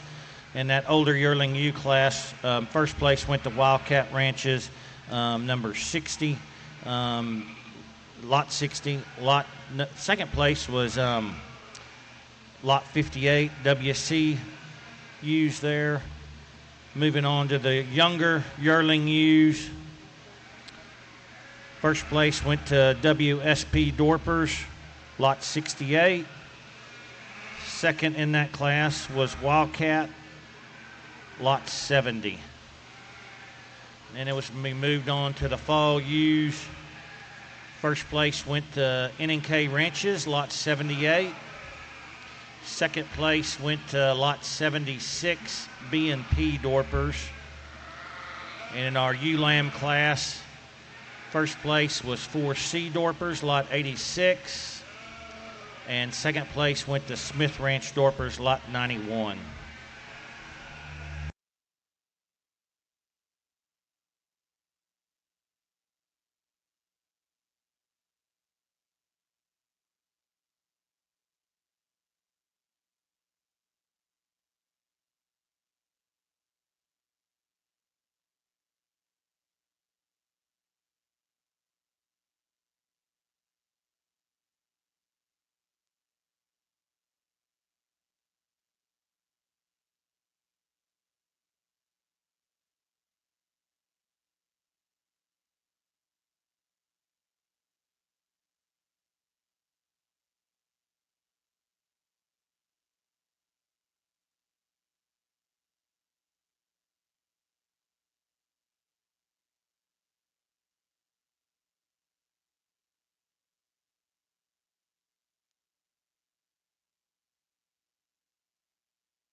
been extremely impressed with our white Dorper female show out here, and just some awful nice females out here in the lineup that I think people can go lots of different ways and do lots of things. I guess at this point's the time that those of you that were concerned that the weather guy was going to come in here and mess up y'all show and your sale and all that, I can come in here and tell you, yeah, maybe whenever we started out in this deal, I thought we needed to go that long, extreme, crazy, freaky deal to try to get the right kind. It didn't take me very long to stay in this game and start trying to produce some that would do what we wanted to realize a good female in this deal is a good female.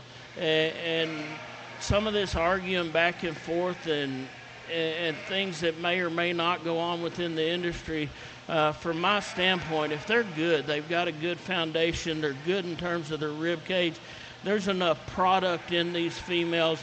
Those are the kinds that are going to lay down, have and raise those lambs that you want on a consistent basis. And I've, over the years, come to argue that maybe there's not just that much difference in the type that need to be just really good, solid females within a herd base. With that said, I think we've got plenty of rib and production in all these females out here.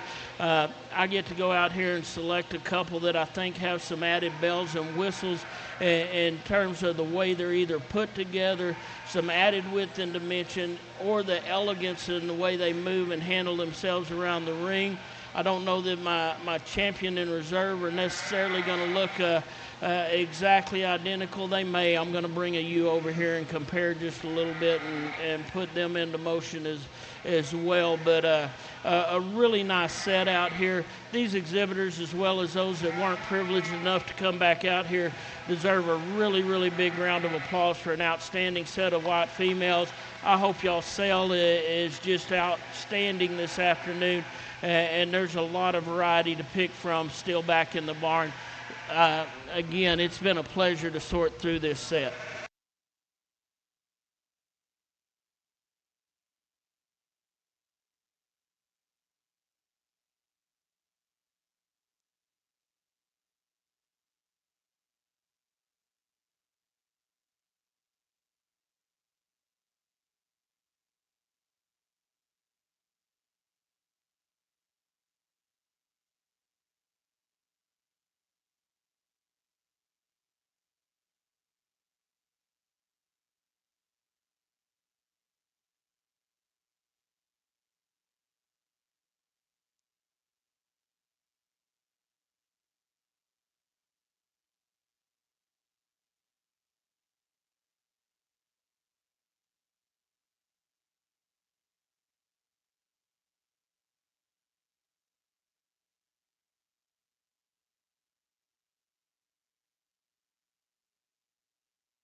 All right, our champion, White Dorper ewe, went to Wildcat Ranch, Wesley Glass. That was lot 60. And followed up with our reserve champion out of the fall ewes, went to N&K Ranches, lot 78.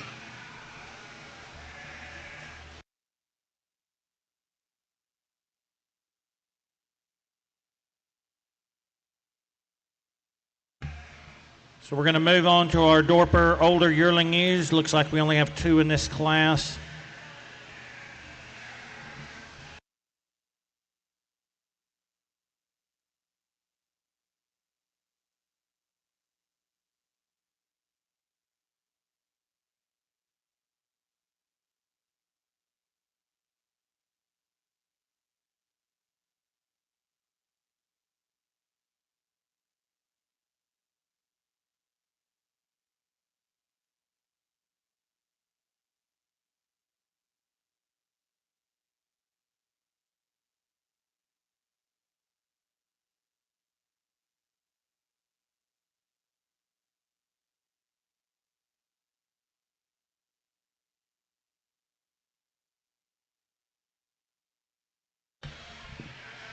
All right, our first lot here is, find my page. So our Dorper older yearling ewes, lot 94. This is Rab Dorpers, tag 51, out of a Feed My Sheep sire. She is a February of 2024.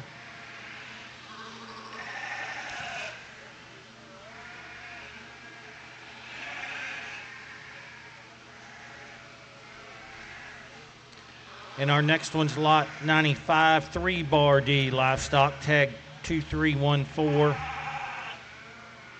And this is a January of 2024.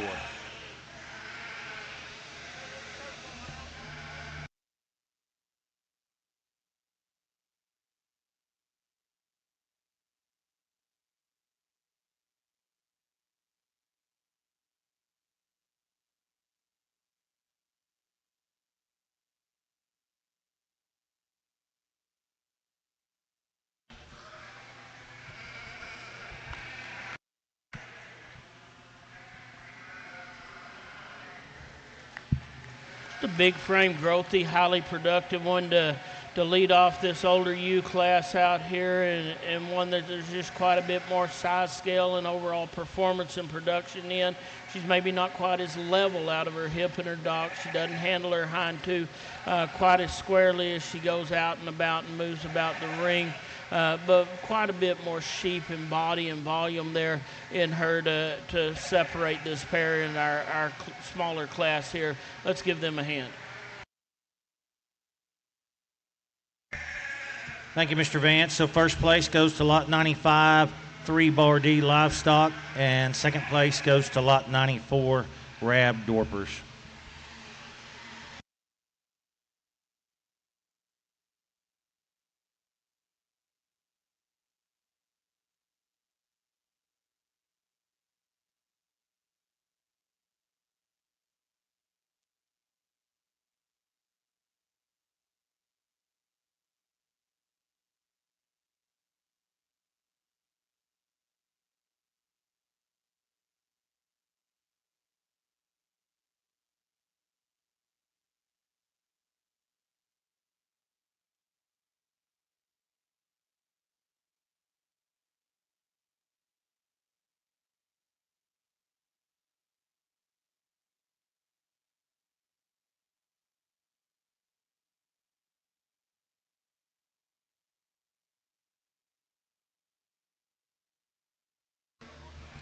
So we moved into the Dorper yearling ewe class, the younger set. The first one here is lot 96, A&H Dorpers, tag 2473, out of a Brad Cook ram. And this is a August of 2024. Moving on, lot 97 is a Rimrock ram, bred out of a Kyra Hunter ram, sire, She's also in August of 2024.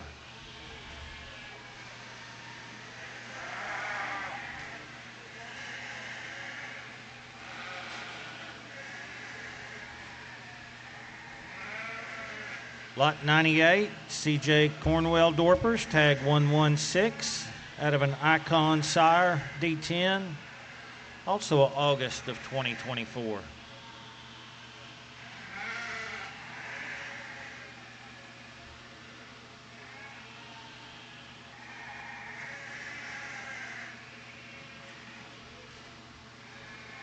Lot 99, A-Bar H Farms.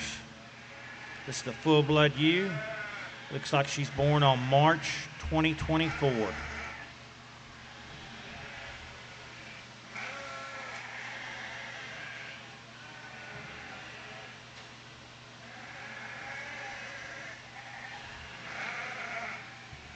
This is lot 100, also A-Bar H Farm. Another full-blood. And she is, again, March 2024.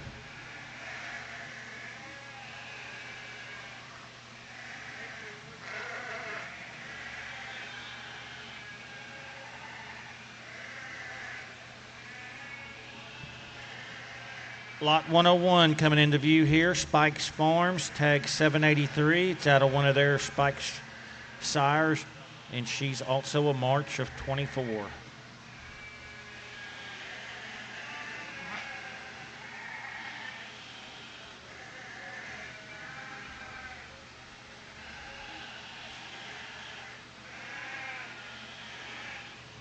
Lot 102 is Rab Dorpers, tag 42, out of an Icon Ram, and also a March of 24.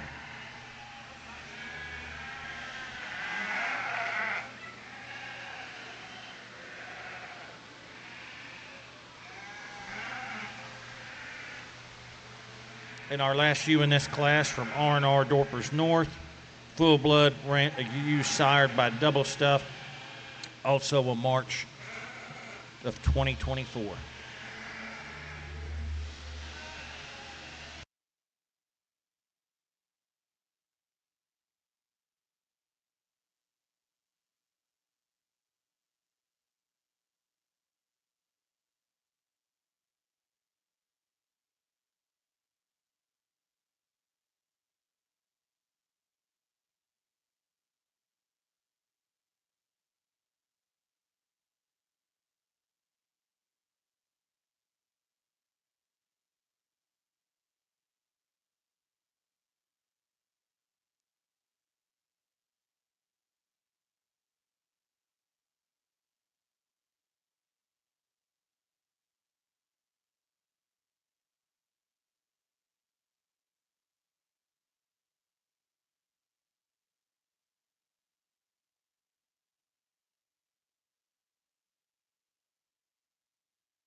Just going to start off, if the pigment bothers you, don't bid this afternoon. But that's the best one in here. She's the one that's got the most look and elegance up through her front third of her skeleton. She's extremely feminine about the front third, and we set her into motion. She's a lot like that reserve ewe in the white show just a second ago in terms of the way she moves and handles herself. I think as elegant of a moving female besides that one as we've seen out here in the ring. As a bonus, you get a holt of her down the top side of her skeleton. She's opened up as big over her rack and transitions into her loin as good as any sheep that we've seen up to this point. Extremely good out of her hip, her hock, and her hind leg. Just a really nice one to lead the class off. Now, if you want to be just a little more traditional, maybe you want to go into one of these that's in second and third. And it was really fun to sort through this set of sheep because the depth and quality that we had all the way down in these 5 placing sheep was exceptional. You can flip-flop these two pretty easily. I'm going to go with the one that's just patterned a little bit more similar to our class winner in terms of the way her neck comes out of the top side of her shoulder, the way her shoulder's laid into the front third of her skeleton, and then the fact that she's a little bit harder and firmer to the touch every time I get a hold of her. I realize we're judging breeding sheep, but I think innately there's just a little more muscle and natural product in this one than maybe the ewe that stands right in behind her. We do like the way this one handles her hip and her hind leg a little better. She's one that's bold in terms of her center rib dimension. She's not fat by any means, but I go in there and handle her. She's one of the softer handling sheep in the class and over here on this side of the ring anyway. And then the big deal for me, she's just a little more jammed up and compact than these two that lead off. We'd like to extend her neck ever so slightly, make her just a tick longer in terms of her overall length of coupling, I think, to go along and have her have that elegance and length that we see in those top two, but a really, really nice one that rolls in third in this class. The ewe that's bred here that comes next in class is a bold rib, big hipped one. She, to me, wants to run downhill just a little bit more than what we see in our top 3, but she's a broody, practical made type female that's obviously one that's easy to get into production, and I think she ought to have a lot of fans later on this afternoon. And then we get into the big-bodied one, the late maturing, high-performing type of female here in this class that's definitely going to produce pounds of lamb for anybody that ends up owning her. Just super stout in terms of her makeup. For me personally, she's the heaviest conditioned one that we've got in this class, and I just like to trim her up ever so slightly, and maybe she rolls up a spot. Let's give them a hand, please.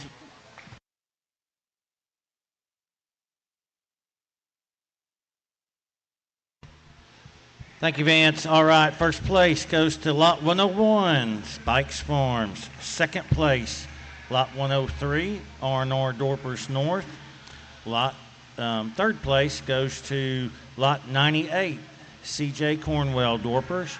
Fourth place goes to Lot 102, Rab Dorpers. And fifth place goes to Lot 96, A&H Dorpers. So our next class that's coming in is by far our biggest class of the day, so I'm sure it'll look a little clustery in the ring, but we're going to get them all through here and get them all in front of the camera, and then we'll have, I'm sure, Mr. Vance will make a cut and we'll excuse a few from the ring, but by far our biggest class of the day. I think there's over 20, 25 ewes in this class.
All right, so starting off this big class, we got lot 104, Raider Ranch Icon G61 out of their 30 Ram. This is a December born, 2024.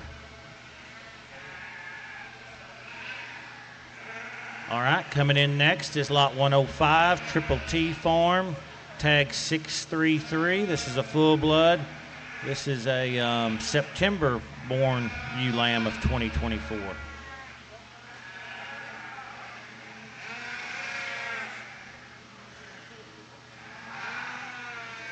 So lot 106 is scratch. We're going to move on to lot 107, West Cross Timbers. Another full blood out of one of their rams, and another one that's a September of 2024.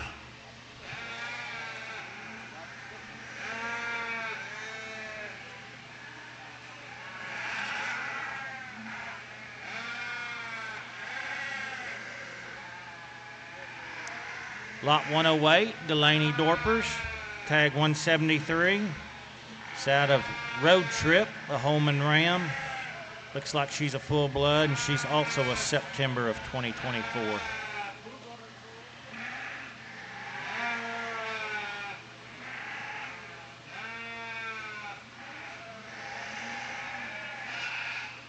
All right, Wold Dorpers, tag 331 is lot 109. She's out of a half circle 6 Ram, sired by a half circle 6 Ram. And again, this one is a September of 2024.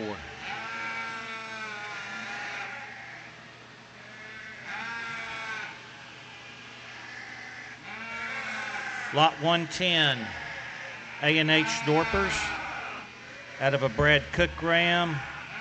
This one looks like October of 2024.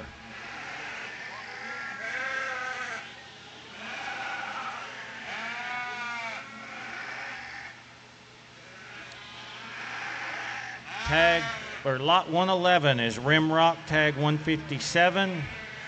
Full blood ewe out of that Kyra Hunter Ram. This one looks like a late November 2024.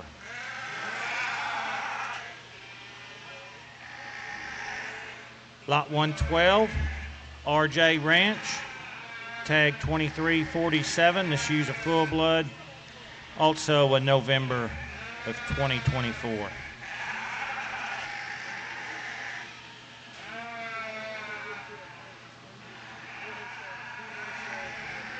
Lot 113, Feed My Sheep, tag number 426W, out of the Rockstar Ram that they've raised. And this one is a October of 2024.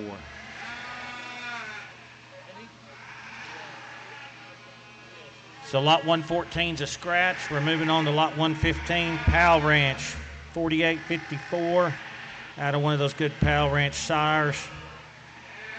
Looks like an October of 2024.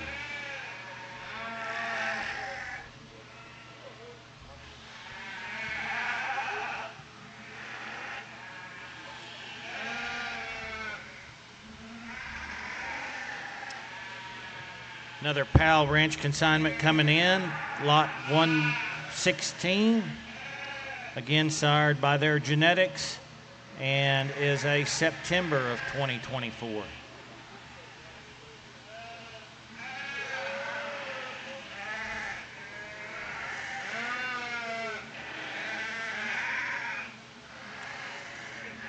Lot 117, A-Bar-H Farms, tag 714. So use a full blood, and she also is an October of 2024.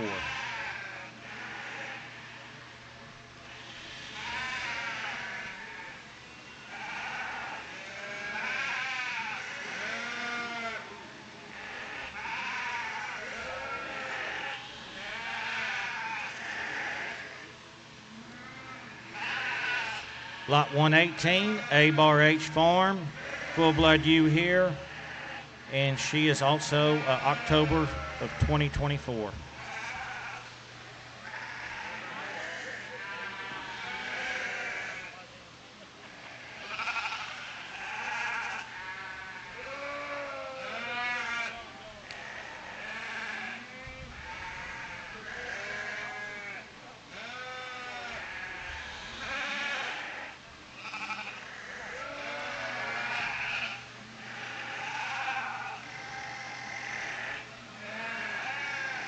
Walking up is lot 119, Peeper Ranch.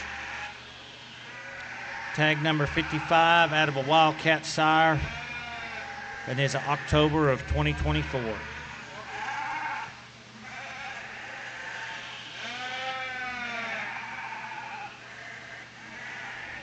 Lot 120 also from Peeper Ranch, tag number 56, again sired by a Wildcat ram, and again end of October there of 2024. All right, moving on to SP Dorpers, lot 121, out of a Mirror C ram and ewe, and this one is November of 2024.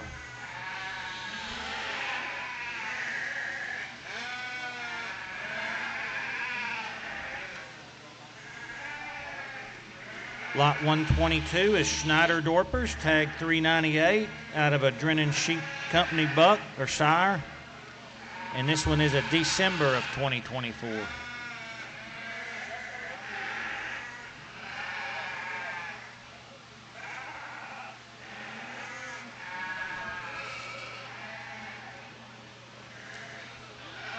Coming in is 123, Arrow West Sheep Co. This is a end of October born ewe lamb from 2024.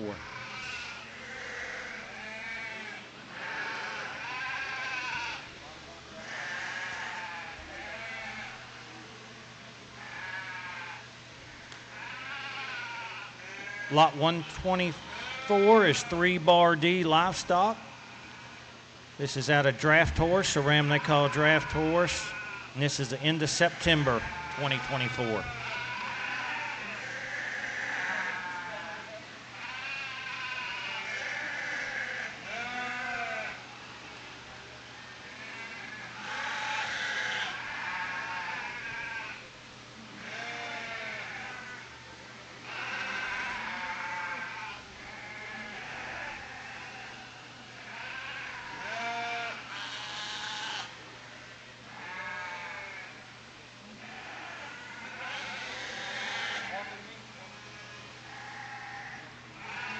Walking in is lot 125, R&R Dorpers, tag 431, out of Johnny P. and one of their ewes. This is a December of 2024.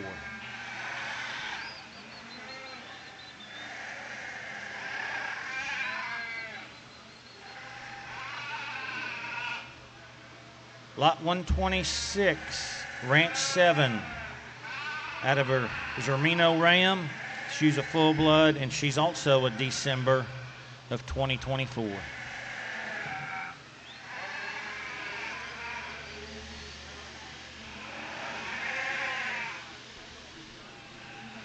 .127 is Narrowgate Farms, tag number 961, out of a ram from Drennan Sisters they call Elevation, and she's an October born.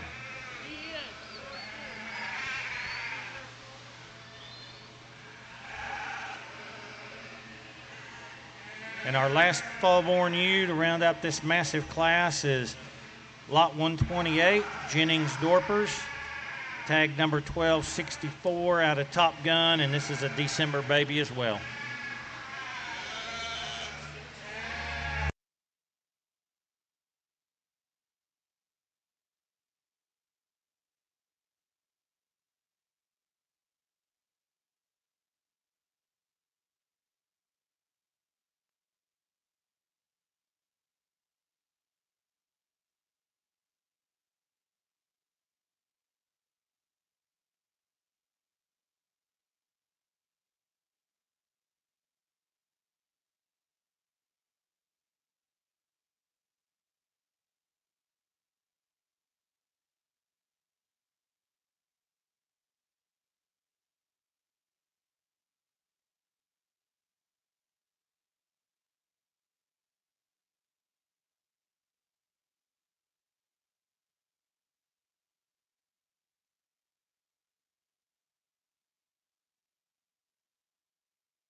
Again, I land on what's the combination ewe in this class, and I don't know that she's the best or the most of any one area, but she ties it in a really complete, nice, balanced package.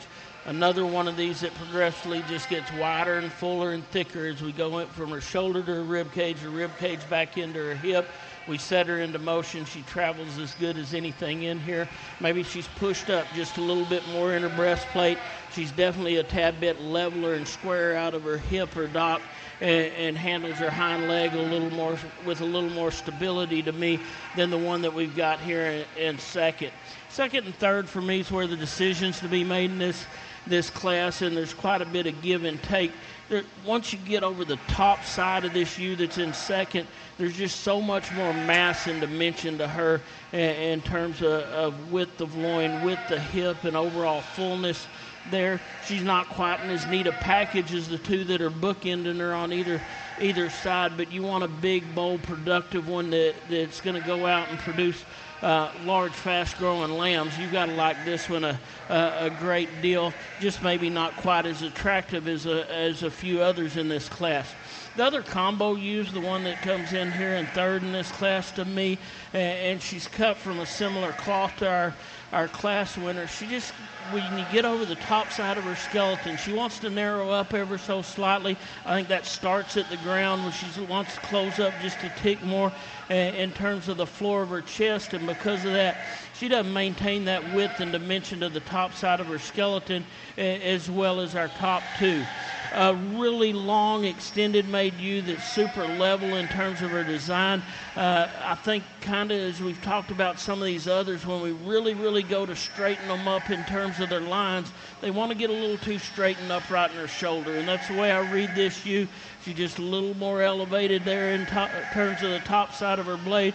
Because of that, naturally, I don't think her neck sits down in her shoulder as well as it does the other four that are out here in this group. The young lady does an awesome job trying to keep it coming up out of there. I don't think she'd be putting in that much effort if she didn't realize that issue. Maybe just sits there ever so slightly.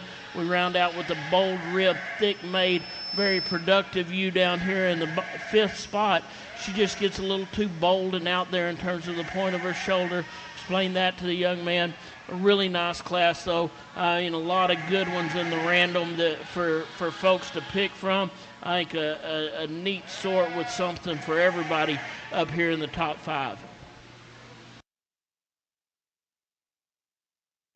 Thank you, Mr. Vance. Awesome set there. We've got lot 121 wins that class, SP Dorpers. Lot 125 is second, R&R Dorpers. Third goes to lot 104, Icon Raider Ranch. And then fourth place goes to Arrow S Sheep Co., lot 123. And fifth place goes to lot 122, Schneider Dorpers. So we're rounding out our last class of the day. This is our Dorper Spring Ewe Lambs. So if you had a first or second, we've got 8 in here, might stay close. And then we'll have our champion Dorper ewe drive. If you have a first or second.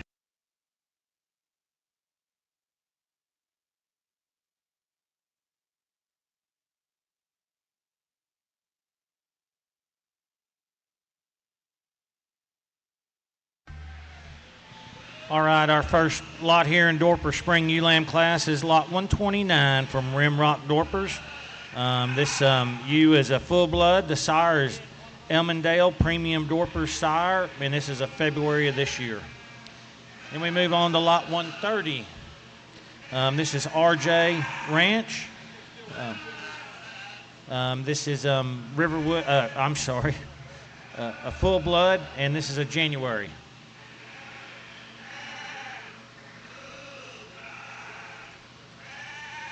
Next is lot 131, J&J Livestock. I think this is their only entry into the show. Sired by J&J Gray 404, and she is a March born.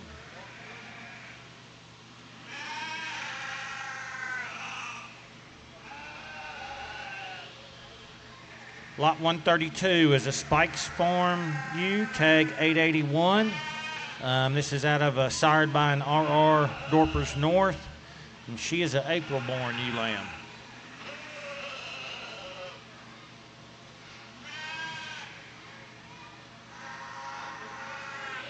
Got another Spikes Farm ewe coming in here, tag 858. Also sired by RR Ram, Dorper North Ram, and she's also an April baby.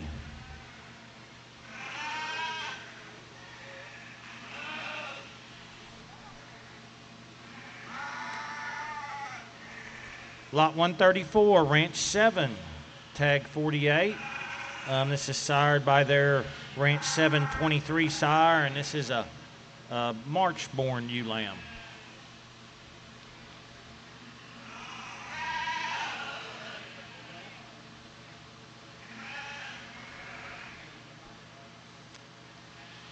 Lot 135, RR Dorpers North, tag 25033 out of Johnny P.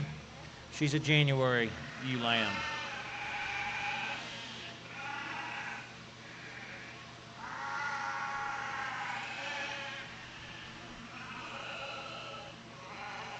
And also lot 136, also a RR Dorpers North.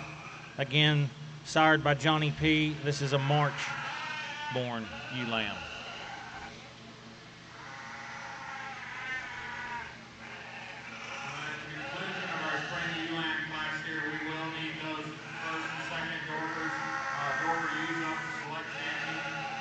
You have a champion or reserve, Dorper, White Dorper Ram, White Dorper ewe. I need to announce it.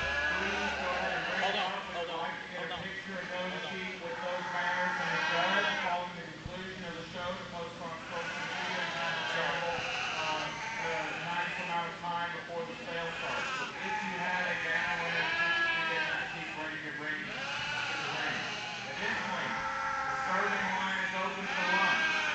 We've got a great spread put on over there, so you've got a chance here as the show's wrapping up. Please go ahead and go get yourself a plate. We're going to have some awards for our commercial ewe event between 11:30 and noon there, kind of as time permits. So let's go ahead and be thinking about lunch here once we wrap this show up. Thank you. All right, sorry about that, guys. Our last lot was lot 137, Poetry Dorpers.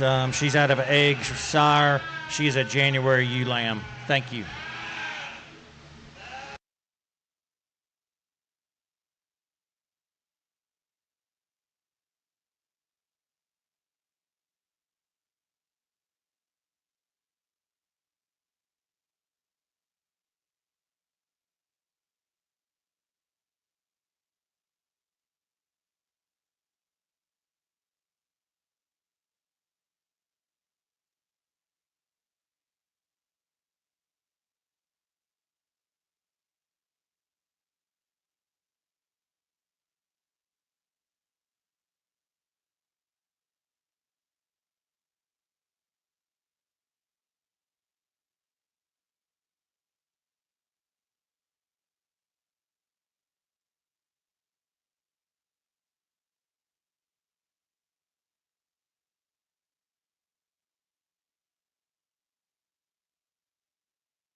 Well, I think myself and these exhibitors as well, and these ewe lambs, wish these first two would get out and go and just travel and move out.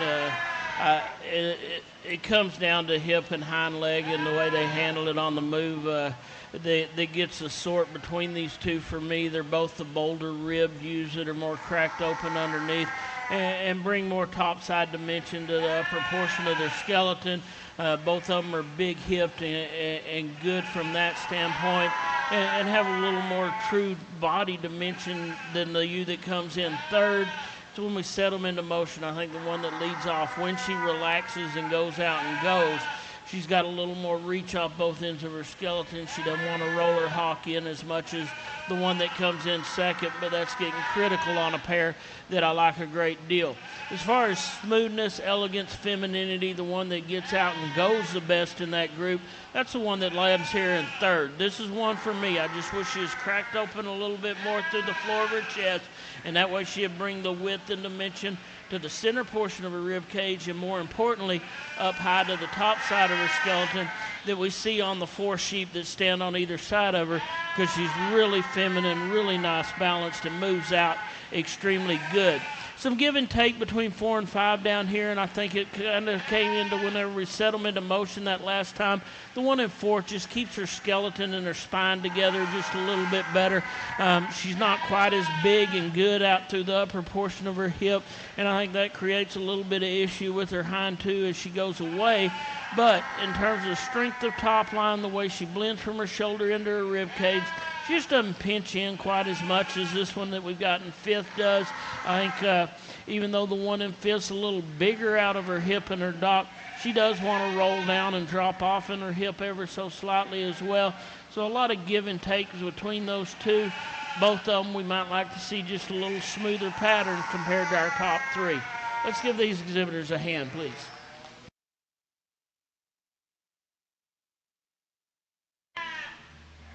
Thank you, Mr. Vance. All right, our first place in that spring ewe lamb class went to Spikes Farms, lot 132. Second place went to lot 131, J&J Livestock.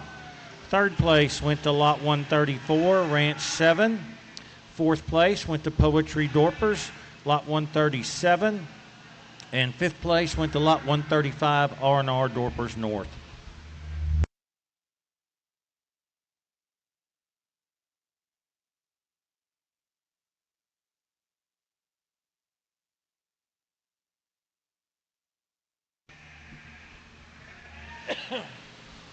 All right, we are going to bring in the first and second places from our Dorper ewes. Have our champion Dorper ewe drive, and we'll be done with the show today. Again, I want to remind everybody, if you're at home and want to bid, let's get online and register with CCI. Also, if you're thinking about bidding, you've seen something you liked here today at home, let's see if you can line up at least give a call to a breeder here or a transporter that's here, and let them know that you might be interested in buying if you need a haul back home. And if you do buy something, let's get a text sent to them ASAP. Some of these guys get out of here pretty fast, and so we want to get these sheep easily out of here tonight if we can, if at all possible. And so just would make things better if you buy something online. Don't wait till the sale's over to try to find a ride for it, because they all may already be gone.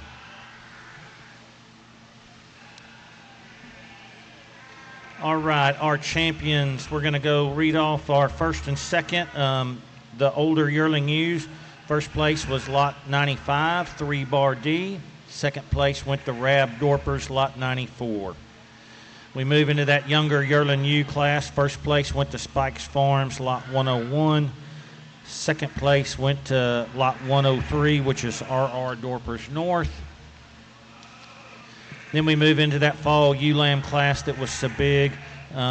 First place went to SP Dorpers, lot 121. And second place went to lot 125, RR Dorpers. And when we just announced that ewe lamb, spring ewe lamb class, Spikes Farms, lot 132 was first. And second was J&J Livestock, lot 131.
Again, I'm extremely pleased with the quality, and even in that class that only had the 2 entries in it, both these ewes are nice in their own right and balance up really, really good. I guess the one that wins that age deal for me out here today is just carrying just a little too much marking condition. I'd like to trim her up ever so slightly, but that's a good broody female that's practical in all aspects and looks really good. I think we get into that next one, and she's just elegant in terms of the way she's designed, the way she's patterned. She balances up super nicely. She may be a tick frailer in terms of her foot and bone work compared to the others that we've got out here in our lineup. And for some of you, I know the pigment's going to be a little bit of an issue, and if that's the case, like I said earlier, nobody's going to make you raise your hand and try to buy that one. She's a good female. We get into this next one here, and I think I talked her as a combo ewe in that class, and one that maybe wasn't the best in any single area. We definitely got more mass and dimension in one that's maybe not as nice and pretty pictured right behind her, but this ewe balanced up good. She travels, she gets out and goes really nice as she moves around the ring, and then she's got all the top side dimension that I think is critical to remain in this breed and us not sacrifice and trying to get them elegant. And then the little ewe lamb down here is really intriguing to me. They've got her super full, and to some standpoint, I think that's a plus and a positive because it brings all that rib and dimension and center body to her. For one that's smaller frame, she's as bold ribbed as anything out here in the lineup, and probably adds some to her back dimension. Maybe she's just a tick full and not as comfortable as she goes because of that, but a really nice one there. I think there's one out here that suits me really well for your champion of our Dorper Youth Show, and they're to be congratulated. And then there's 3 with some give and takes that I'm going to consider and look at a little bit further. Please put your hands together for them one more time.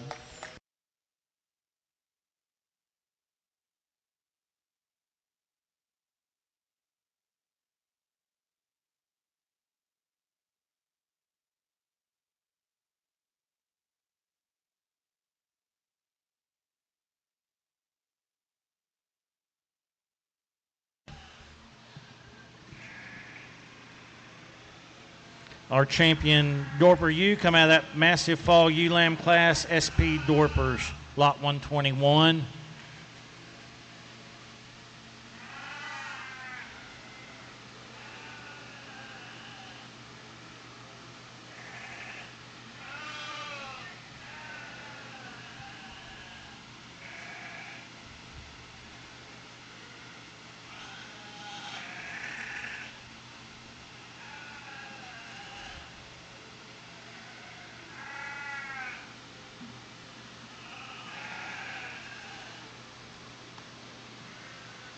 And our reserve comes out of that same class, lot 125, RR Dorpers. Well,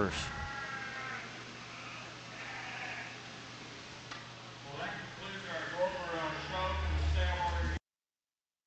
One thing we probably didn't do today was We're going to do. thank Christy for his efforts in coming out here and moving through these things in a great pace, because we do have a condensed schedule today. And we really appreciate Mr. Christy doing that.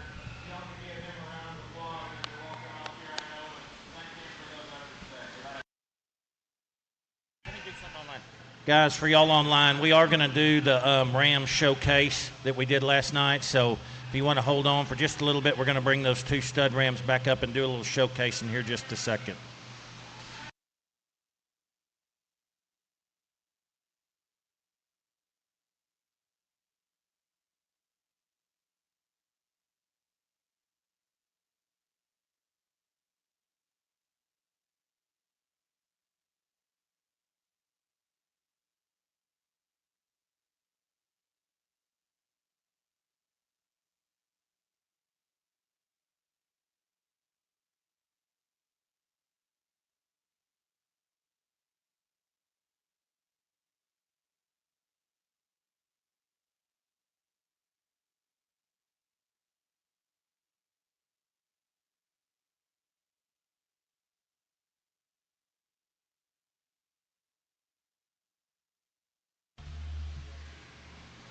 All right, we're going to get on with our stud ram showcase here. We're going to just give these guys a few more seconds on camera.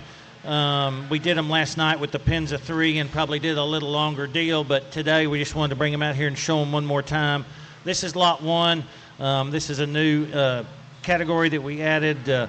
We know there's a few stud rams out there that are a little bit older in age that we thought could bring some value to the sale. And so we had a nomination form, and these 2 rams were nominated, so the committee thought they were of the quality to fit this deal, so we selected them. First one is lot 1, Dun Dorpers, tag 144. This guy's a purebred. He goes back to S-Bar T Grand Slam, and he's out of a Dun Dorper ewe. His birth date is 5/13/23, so he's just right at 2 years old, just a tick older. They call this ram Homer, and he represents the foundation of that herd there at Dun Dorpers, and about every sheep on their place goes back to him in some form or fashion. They've still used him heavily this summer. He did win the reserve champion junior ram at Fort Worth under Chance Neff in 2024, and then he's made many drives last year. So they just thought this ram, they're kind of done with him. Everything they've got's bred or to him or out of him, and so they would like to offer him up for sale and support this new showcase event.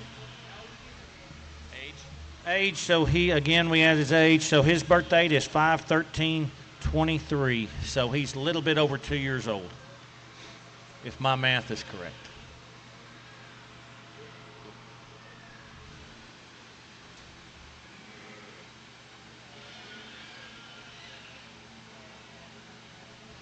Our next one comes from Charles Seidensticker. He calls this guy Words Matters. He's got Word on both top side of his pedigrees. Both, I think, his grandsires are Word. This guy is, his registration is Seidensticker 5-5. His tag's 2023-02. He's a pureblood. He's out of a Oak Hill ram they called Yeti, and out of an Oak Hill ewe. His birth date is 1/7/2023, so he's about 2.5 years old.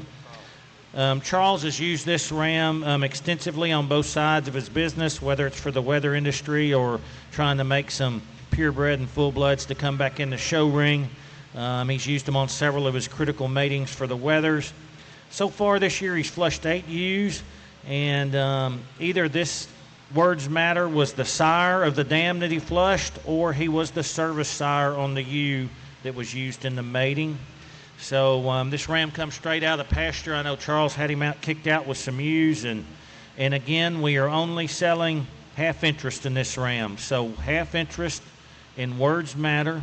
He's lot 2, and it's consigned by Charles Seidensticker.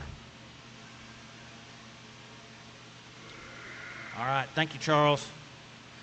Guys, we want to tell everybody out there to just go and get signed up on CCI. The sale order is there in the catalog. The only is how we're going to sell them. We're going to sell the scholarship ewe first. That was a donation by Pat Kamick. We're going to sell her first. Then we're going to move into the champions and reserves. Then we're going to sell the showcase rams right after the champion, the 2 that we just previewed. And then we're going to sell placing. We're going to sell all the first place and kind of order the catalog in the order that we showed them. We're going to then sell all the second place and the third place. The only addition we might do, we're still visiting, when we get to that big fall ewe lamb class on the Dorpers, we may sell a slug of those right there after that 5th place, just to even out that class where we don't end up with a ton of fall ewe lambs there at the end of the sale. Then we're going to go into our random draws, and again, we're going to rotate through the breeds and the sexes just like we did on the 1st through 5th. That should be up on CCI. We hope to have the sale catalog or sale order up on there as well here shortly, but it's going to take us a minute or 2 to get that put together. Again, thank y'all for watching, and please join us at 1 p.m. on CCI.